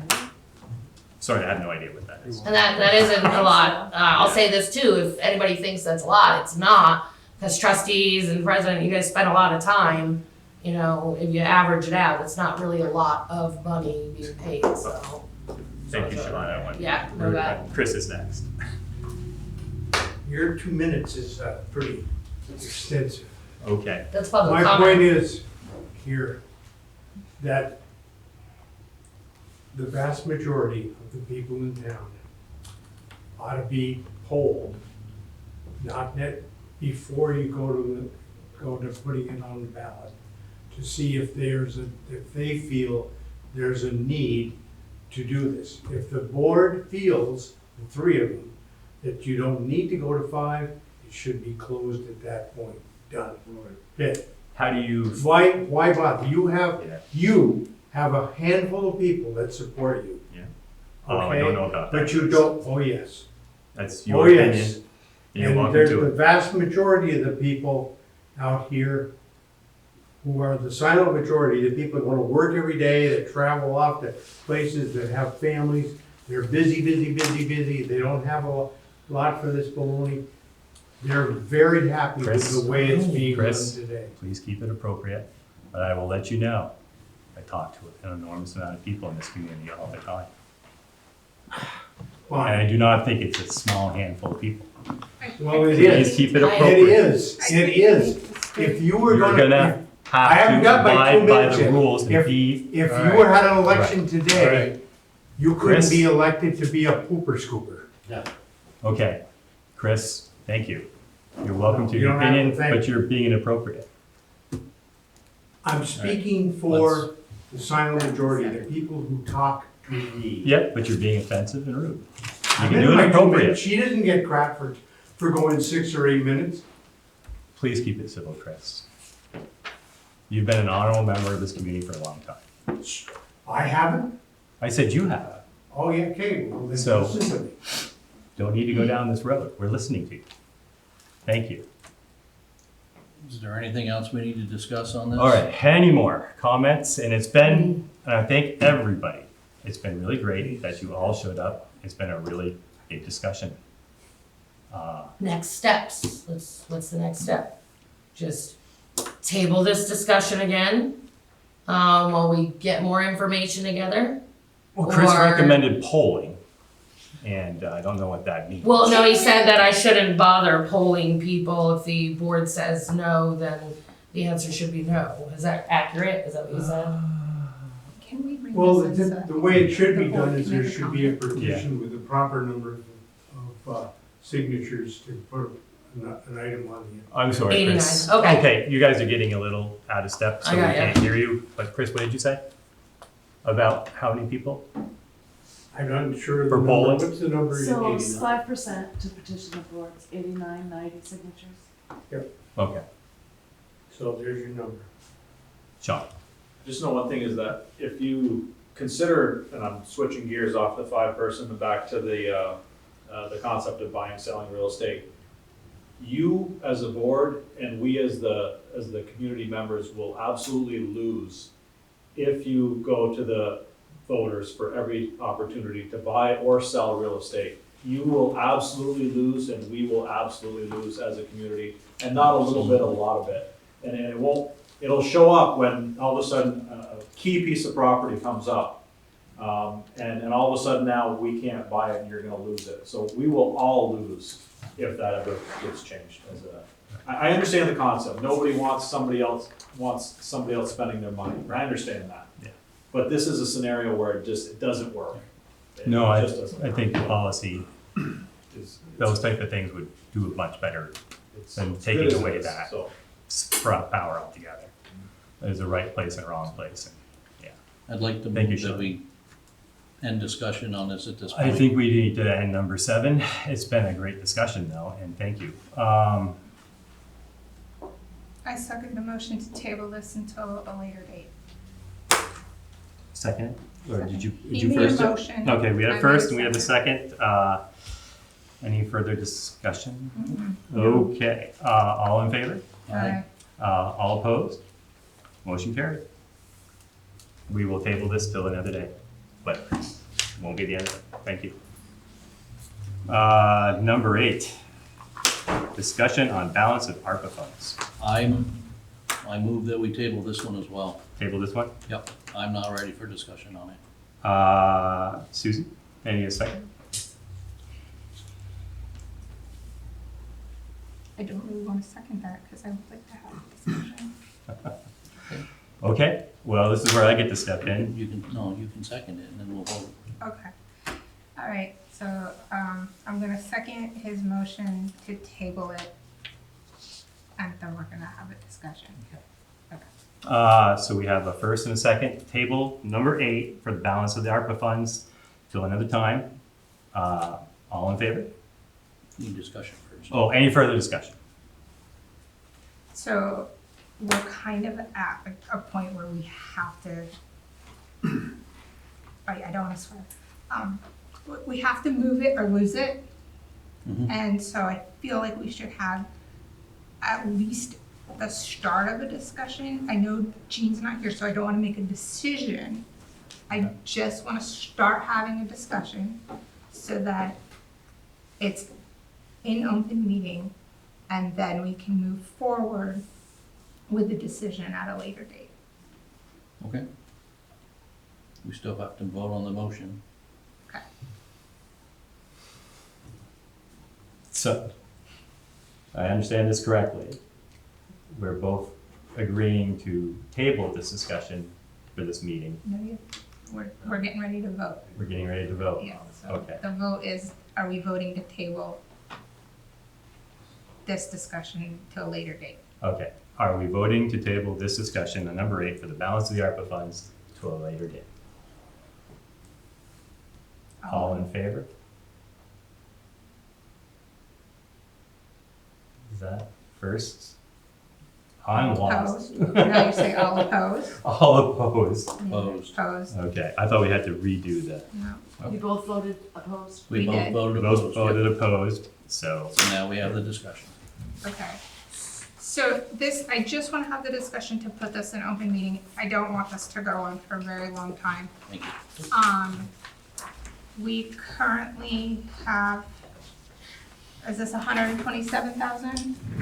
So out of the $710,116.68 that the Village of Swanton received in ARPA funds, we have a remaining balance currently of $127,301.67. However, $38,636.22 of that has been earmarked for the downtown scoping study. So as a reminder, that's the $300,000 downtown improvement, $75,000 match. Church Street? Sure, no, Merchants Row. 90 something is what we have. We have $88,665.45. Okay. And as a reminder, this was previously designated for the complex design for Weeman Lamphere architecture. And as a result of the vote, the way it turned out, this is the remaining balance in that fund. Which is the 88,665.45. Correct. Gotcha. So like I said, we don't need to make a decision because, Gene's not here and I'd like him here when we do make the decision. But my thought is, I don't know how much it will cost, but to use the remaining portion of this ARPA money to see what architecture firm, it doesn't necessarily have to be Weeman Lampier, I will just use them for the sake of continuity. To have Weeman Lampier come in and see what can be done to this building for our police department, as that we are currently looking at what can be done for the electric department at 124 First Street. So I just, first I thought it'd be great if we could put out what was left of the money, what was earmarked, and what we have remaining, and discuss what maybe we wanted to do with the money. So that's what I'm thinking. And if you don't want to say what you want to do with the money right now, that's fine. No, I don't, but- no comment. Okay, so no comment Yep. from him. So, Okay, so that's the discussion, is you're wanting to talk about possibly using it for further architectural development of the for the police Remodeling department, for to the- remodel here for the Right. police department. And we're not gonna talk about anything more. Oh, we're just gonna table it now. We're just gonna table it and then bring it back for more discussion and put it on the agenda. Yep. Okay. So, does that need to be voted on again? I make a motion to table this discussion until a later date. Second? Okay, we have a first and a second. Any further discussion? All in favor? Aye. Aye. Okay, motion carried to table discussion. Any further discussion and put it on the public agenda for another day. Thank you, guys. Number 9, set Swanton Village 2024 tax rate. What's our number? We're on 116? Oh, the, tax rate? 11653. 1.1653, she estimated it to be 0.1710, so it's down a little bit from what she estimated. Okay. I'll make the motion that we approve the 2024 Swanton Village tax rate at 1.1653. I second. Okay, we have a first and a second to approve the tax rate at 1.16353. 53. Any further discussion? No. All in favor? Aye. Any opposed? Okay. Motion carried. Number 10, Swanton VFW requests coin drop in September 2024 to benefit the VFW National Home for Children. Yep, so Charlie Magnet called and said they support this national home for children, for low income and needy families, and they wanna do a coin drop to raise some money for that. The only remaining month we have is September, there's nothing scheduled for that month. And so they're requesting September 14th with a rain date of the 21st. I'll make the motion. Second? We have a first and a second to accept the motion for the coin drop. Any further discussion? All in favor? Aye. Any opposed? Motion carried for the coin drop. Thank you very much, guys. Number 11, discussion on the Foundry Street paving. Yeah, so I'll back up. The Missisquoi River Crossing Water Project is on time. I used to be able to say it was on time and on budget. It's on time. So they are making a great deal of progress. So a reminder for everybody, it simply reroutes and creates a primary water source without going across the bridge, and connects at Foundry Street, goes down Foundry to almost to the fishing access, and then takes a turn about 90 degrees under the Missisquoi River and comes out on Webster Terrace and connects to Canada Street. So the work, really the connections have been done, the restoration of most water lines are done, and Henniker Drilling is the subcontractor that's drilling. The pilot hole is complete, so they start on the Webster Terrace side and they drill towards Boundary Street. The pilot hole was very easy. Now they're on to a 12-inch boring that will take much more time. Then they go to a 20-inch boring, a final cleaning of that pathway, and then the pipe is pulled and fused from the Foundry Street side over to Webster Terrace. It'll get tested, sealed, and then really everything will get buttoned up. For those that are concerned about our inability to pave immediately Canada Street, it's because we can't. It would be irresponsible to pave that prior to pressure testing. If it fails, we'd have to tear it all up and do it again at taxpayer expense. And I know it's a nuisance. This project's supposed to be done within a month, completely done. Getting to the Foundry Street side, this clearly is an opportunity for us to explore whether or not we can, in the confines of the project, pave while we're there. So if it's just asphalt over a water project, the grant funding is not allowed, so it's not allowed to be a project cost. If you do significantly alter any of that asphalt, essentially destroy it, it might be an applicable cost. So we're currently working with Aldrich and Elliott to make a business case for the fact that it can be part of the project cost. Here's the advantages. 50% loan forgiveness, 0% financing if it's part of the project. No brainer. So we're gonna fight as much as we can to get a portion or all of it as part of the project cost. Nice. Might not happen, and if it's not part of that, then there's no loan forgiveness. There's no 0% financing. I believe that the right thing to do, and this is a discussion, and I think we probably will get to an action item here for the trustees. I think we should proceed with paving it regardless. It is torn up because of a water fund. It's gonna be, we will utilize water fund, enterprise funds to pave this, and it's an appropriate allowable expense. Question is, how much is it gonna cost? So it's a change order to get it part of the project cost for consideration. GW Tetro has gone out to bid. It is roughly $150,000. The first straight section is about an inch and a half of asphalt only. From there and the bend around where wastewater is, not all the way to the fishing access, but just around that curve, that's the most significant. That's a literally tear up, do the structure underneath the stones, all that have to be redone. So we can do it now, this year, at an additional cost of about $101,000. We have a quote for paving already in the project with GW Tetro for about 450 tons. It's about 49 grand. So it's gonna be a change order of about $101,000. Best case scenario, about 30% cost if it's 0% financing and 50% loan forgiveness.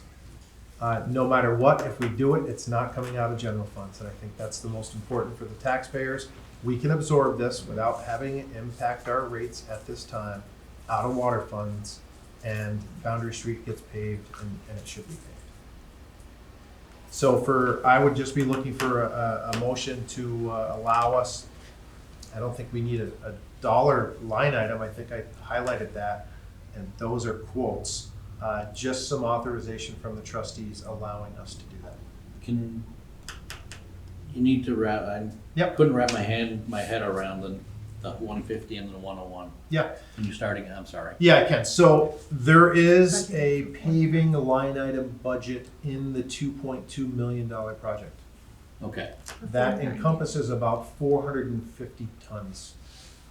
We Which got the little equates Canada to- Street strip, Yeah, and that was going to at least restore the half of the street that they tore up.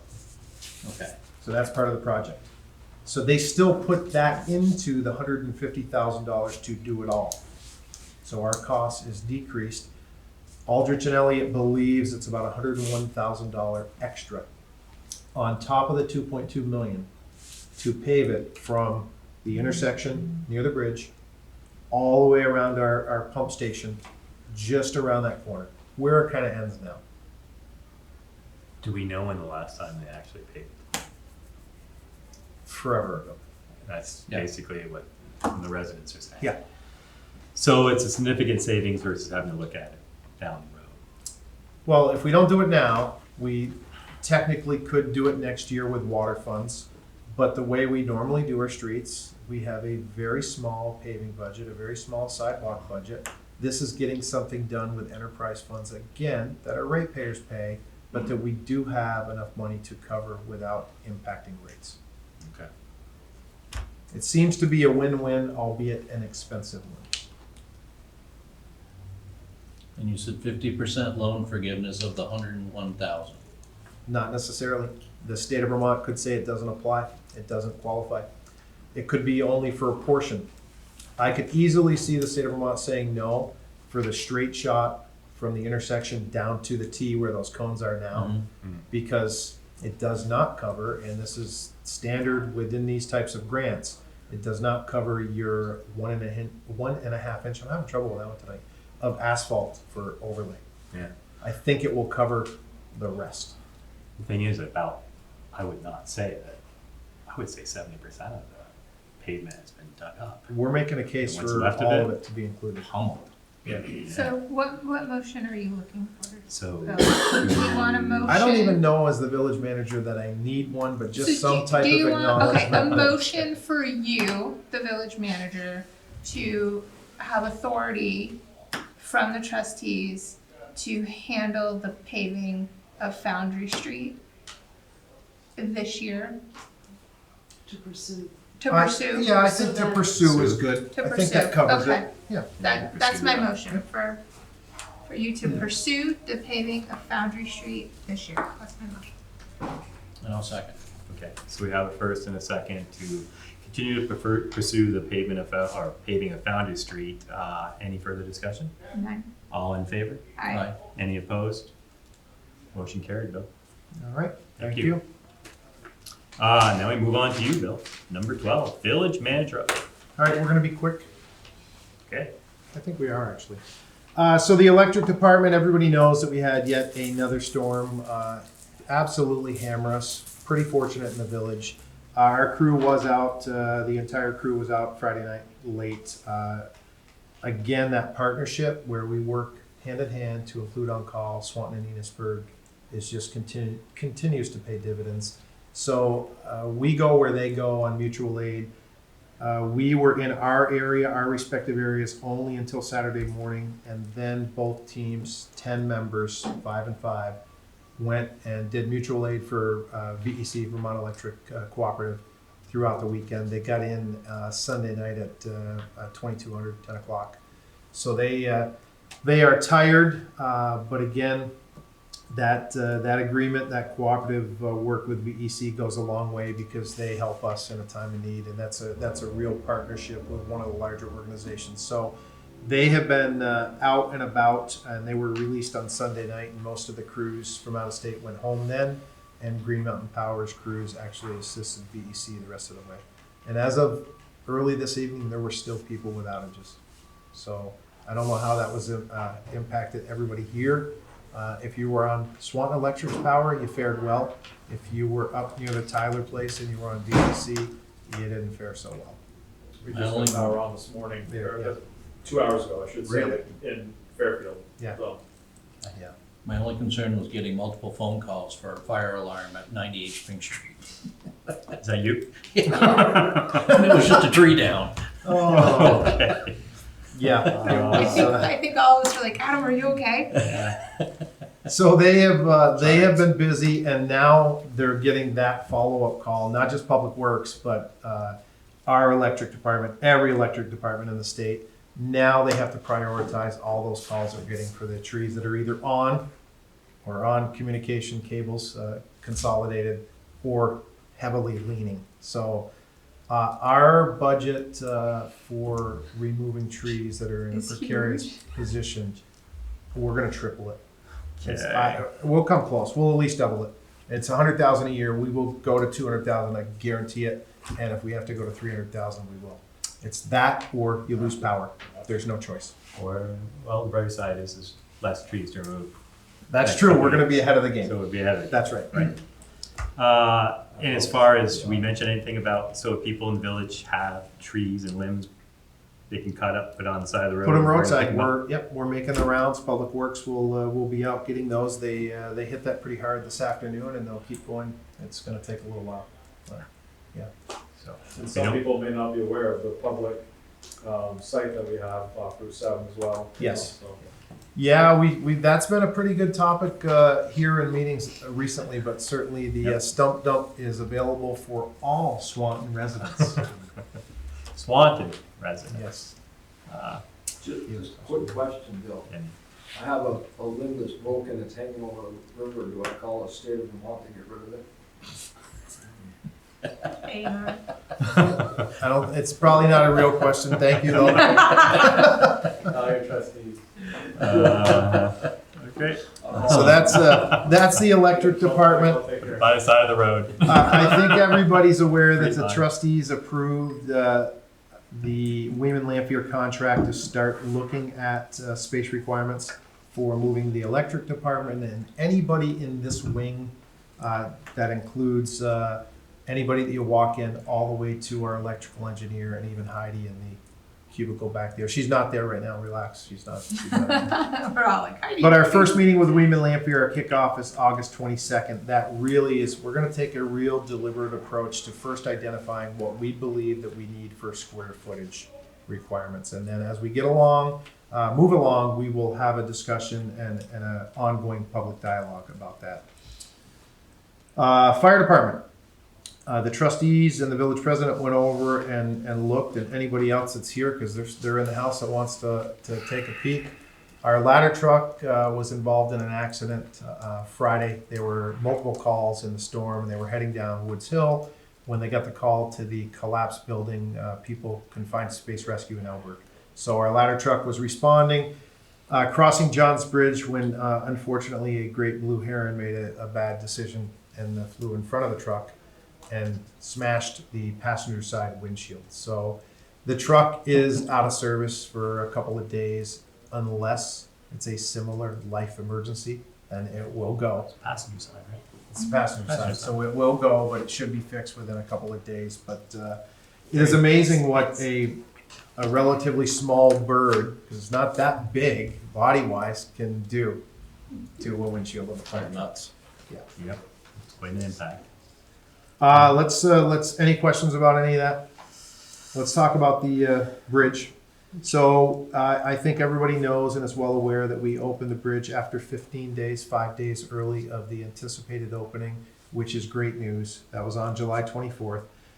I believe everybody is aware that we had two separate grant funding amounts of $200,000. So a total grant fund of $400,000 with a required $40,000 match. I have handouts for the trustees, but I will walk through the expenditures here. So if you can take one down and pass it around, that'd be great. So the total spent on all external contracts, vendors, so that's from McFarland Johnson, Dirt Tech, our own engineer, bridge engineer, any and all hard expenses for the bridge to include vendors and materials, $416,410.82. Village labor, all just used for match. We would have had to work the hours anyway, but in particular, big shout out again to Public Works. They did nothing in their normal duties unless it was an absolute emergency so they could handle traffic control. I want to remind everybody that based on negotiations with Dirt Tech, they reduced their contract over $100,000 if we did this on our own. So significant savings, $31,946.10 in regular labor rates. Again, that's used just for match. Village labor overtime, so that is an expense that we would not have had, $4,610.70. And then village equipment used only for match, $5,677.96.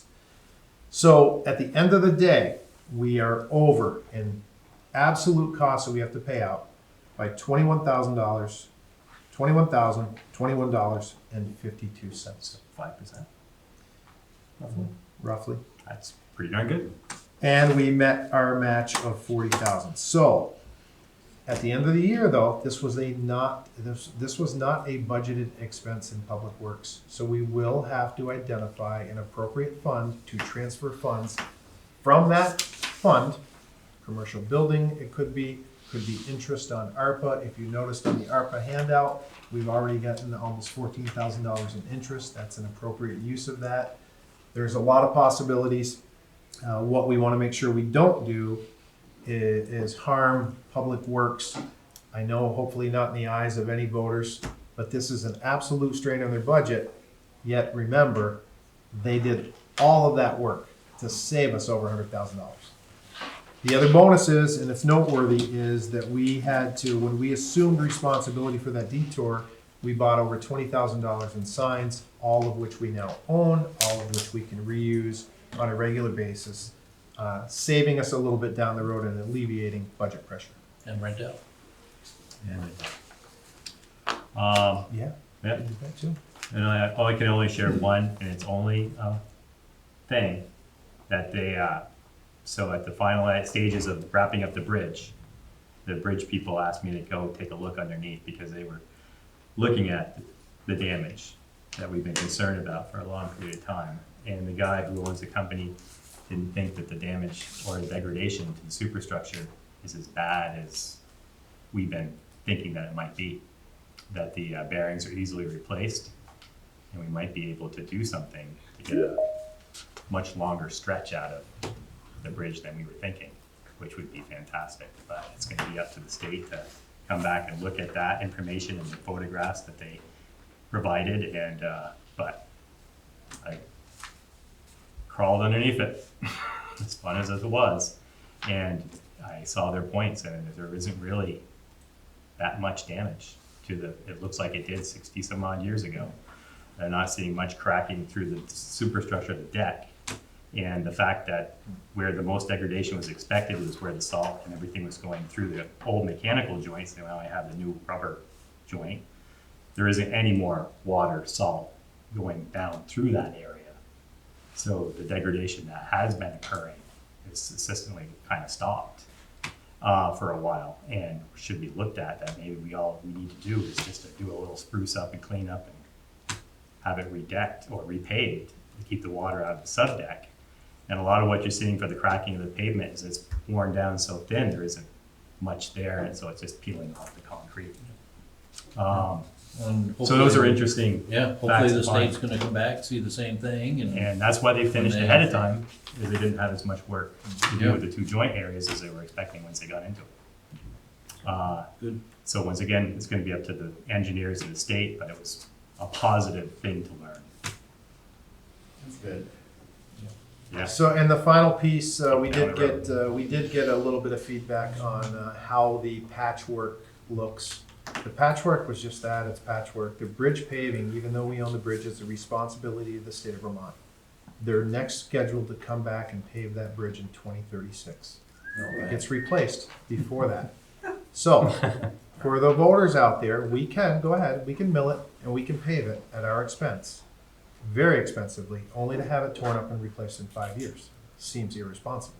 So we have not, I haven't even brought that option to the trustees because it defies common sense. So that's, we're gonna hold off on any paving discussion until that bridge is fine. It can structurally handle anything that passes over it until it's replaced, the decking. So it doesn't look great, but it is down to the concrete in some cases. So you can do limited patchwork. It needs 1.5 inches over everything. Yeah, I said it well that time. Yeah, and big kudos to Dean and the village for getting all that patchwork done, and I would say a record amount of time that evening before the storm was supposed to arrive. Yeah, for sure. so nice seeing all those chip trucks and come through, and go back, and it's just nice. Well, you heard it when it officially opened. I was in the building and the first rumble, rumble, rumble, Yep. and there you knew it. So, All right, moving on, wastewater. While all of this is going on, we have had our official kickoff meeting with Kingsbury Construction for the $8.5 million wastewater upgrade. So they're already on site, they're doing the pre-stuff. The real kickoff is August 19th But again, they're doing a bunch of advanced work. This has a timeline of 15 to 16 months, start to finish. So we're talking November-ish of 2025 is the timeline now. I'll say the same thing I do about all construction timelines. Stand by. We could extend to 2026 a bit, depending on, because it's a lot of specialty parts. Everything is, it's not stock materials. So the centrifuge is on site. That's going to be installed first. We're really excited to be able to de-water our sludge. Never thought, in my past career, I'd say in front of everybody, super excited to have the ability to de-water our sludge. But I'm saying, So the centrifuge is in? it's not installed. No, It's he on said site it's the though. first On site. Yeah. In other news, because it is something that in all likelihood we will assume responsibility for, but it certainly impacts our enterprises, the Highgate wastewater extension from MVU up to the airport in that area is going to kick off soon. It will be completed in 2025. Highgate has officially adopted our village ordinances related to water and wastewater. So we'll be getting revenue from that as soon as it kicks off. I believe they're going to come in to meet with our trustees to have a discussion about our willingness, once it's on and running for a year, to accept responsibility and ownership of that line, which makes a lot of sense. We have all of that infrastructure in place. They would have to set up billing and all things that they're not really familiar with, perhaps not willing to scale up to do that. So Heidi would be putting it in, you would be taking it over in theory in a year after that? In theory, if they continue with that ask, yes. But either way, it's our water and sewer that, this way, taking care of Revenue. wastewater. Revenue, for sure. And we have the capacity in both areas to assume that without any issue at this point. Hydro, I know I keep saying it. When you take a 100-year-old control ring and a new control ring and put it on a 100-year-old unit in Unit 1, sometimes things don't line up correctly. So they have to make spacers, which they're manufacturing now, to get that back online.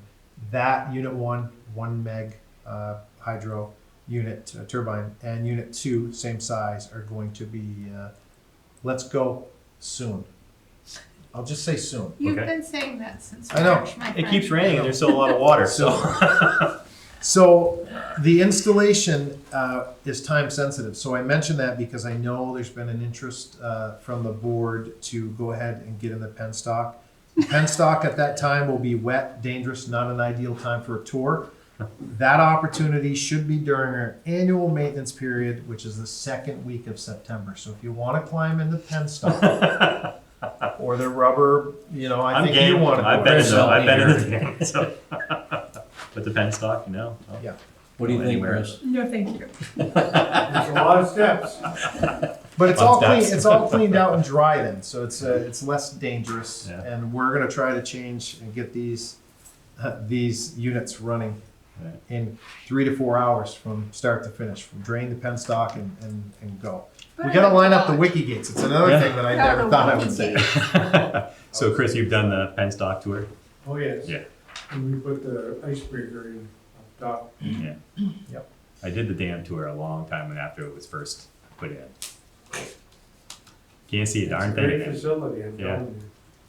Dark as can The thing be. that's beautiful about it is most of it can be rebuilt, whereas solar powers and windmills can't. There you go. It's right in the dump. So we're at max production minus those, and we have been for some time. So We're producing We- what, 8? 7.6. 7.6? Not Yeah. bad.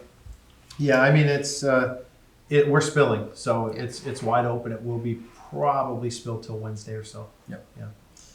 A couple more things. The MVU Career Fair, I talked that we were going to do it. We did hold it, so it was kids from MVU, BFA, and Tech, a whole bunch of companies. We set up a booth there. The cool thing was that we were almost all MVU graduates, and these are kids that are 12 to 15 years old. And we are already actually seeing interest from some of the people that went through this kind of stuff even just 2 years ago from different job fairs that are applying for jobs here. So You gotta have the medium vision and long-term vision as well, but there are people that want to work in the trades. There is another job fair coming up. Actually, it's a meeting with teachers. We're gonna meet them at Hydro.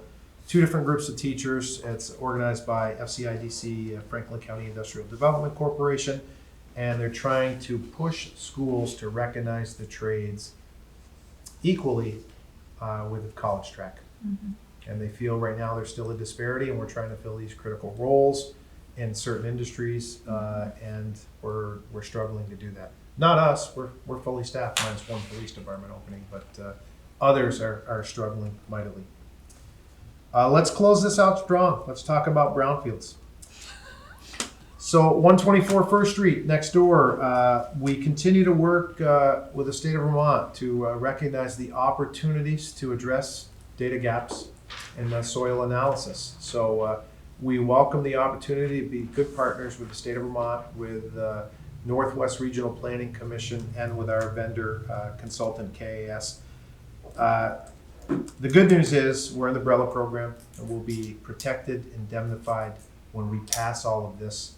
100% of all expenses so far have been paid for either through NRPC's Brownfield Fund or the Petroleum Cleanup Fund, and that is anticipated to continue to be true until we get a final sign-off over there at 124.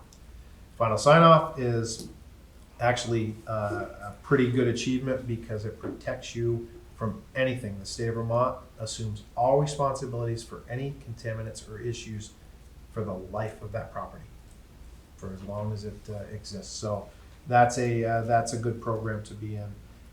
Moving down the road, you might have heard of the place, the Hotel Riv that we bought. Good news. Good For the news, camera, good news. awkward eye contact. So we're continuing to work with the only company that submitted an RFP with interest. That's Green Mountain Habitat for Humanity.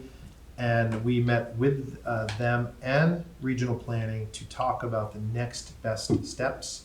Next best steps are for Habitat to come up with a schematic as to where they would propose and what size they would propose their buildings, because that really impacts what you have to do for brownfields.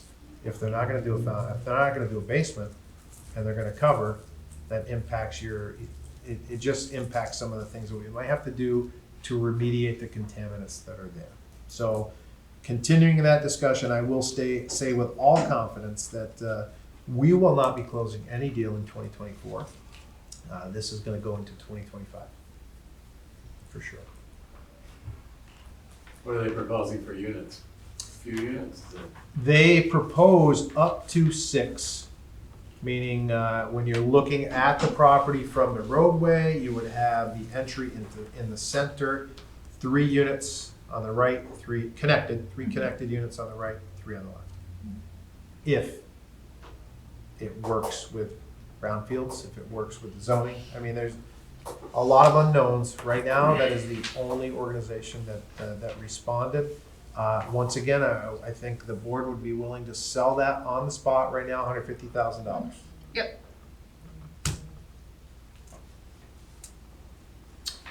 Question, so Green Mountain Habitat for Humanity is looking at buying that property and then erecting possibly a 6-unit building for rental, or what is?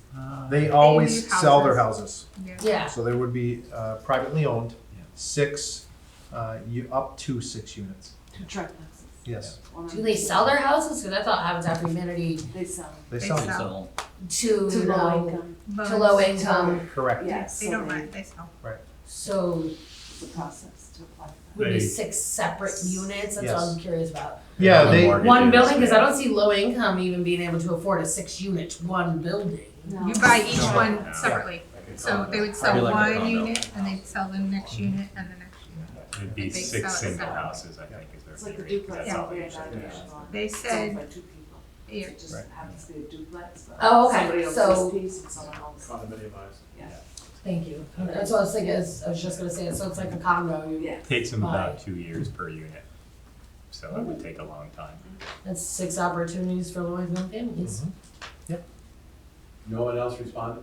correct. Not yet, It's still open though. It is Still still, open. yes, it is still open. not a done deal. Still wide open.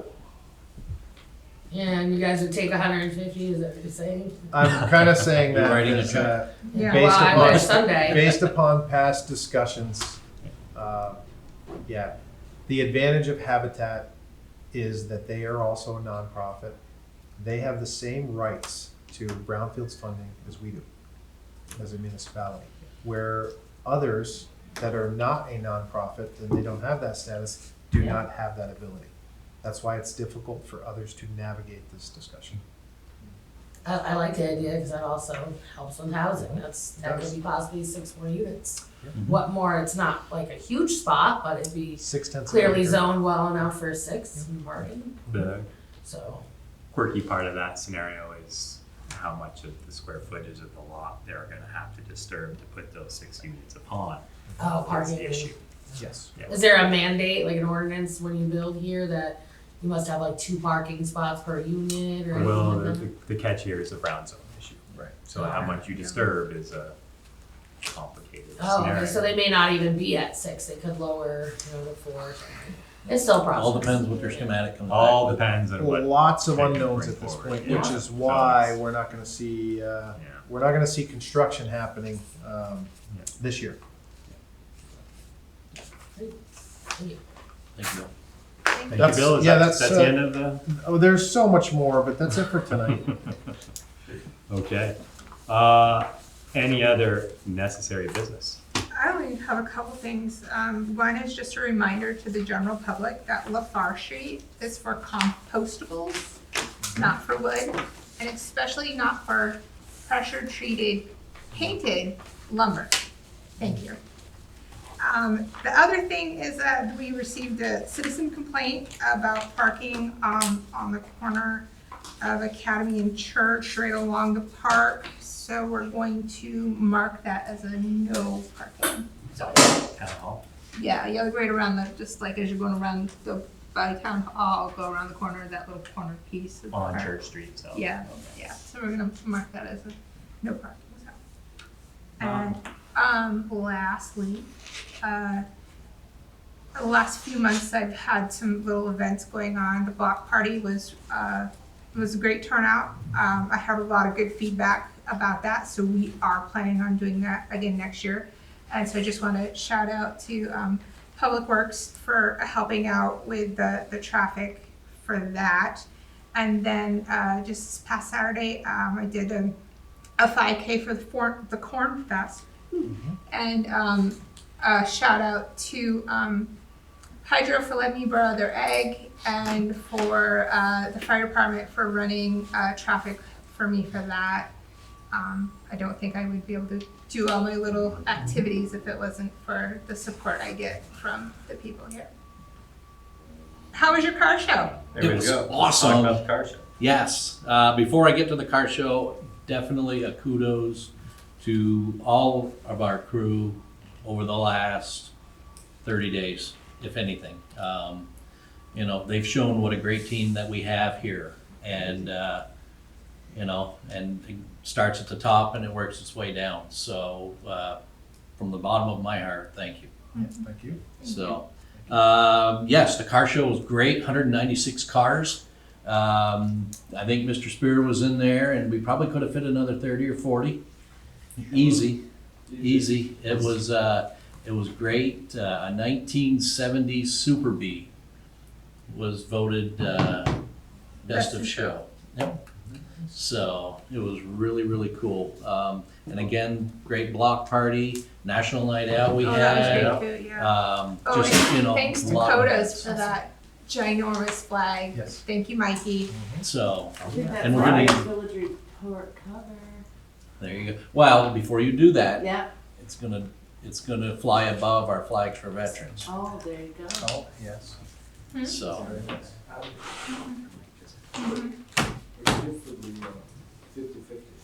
oh, the 50-50 for the car show, we raised $2,025. 2 winners walked away with $506, and we're gonna use the balance that was left for the chamber. It's already being spent for next year, year 15. So, very exciting, so, Very nice. yeah, that's all I got. When is the next chamber meeting? Next Monday, 5:30. Well, and we forgot to discuss the Green Mountain Bistro. No, wait, I got Opening one up more this thing. We have a Promote Swanton meeting here at the complex on the 28th at 6 p.m. So Open to the just- public? Yeah, absolutely. So I just wanted to put that out. Do you guys have, like a way to zoom in or, I haven't set that record up yet, it, but or- I was going to because we have a couple members of the board who can't always make it. So yeah, and I'll put that out. I'll give it to Diane and she'll put it on the village page. What is it, Susan? Promote Swanton. So it's a bunch of, so me from this board, Nicole and Earl from the town board, and then we have a couple people, Darcy, Jess, Chamber. we got we have some other people involved, and so we're just meeting to try to figure out the best way to promote Swanton as a whole to Swantonians, but also to out-of-staters, other people in Vermont, and so that's what we're working on. We're working on a brochure right now. We're currently going to be doing a bingo, just a downtown bingo right now. And Adam and I both put in $100, which we're gonna spend to get gift certificates at the downtown businesses to give out to people who get the bingo. And then in the fall into the winter, we're planning on talking with business owners about hiding painted swans in their business and doing a swan scavenger hunt.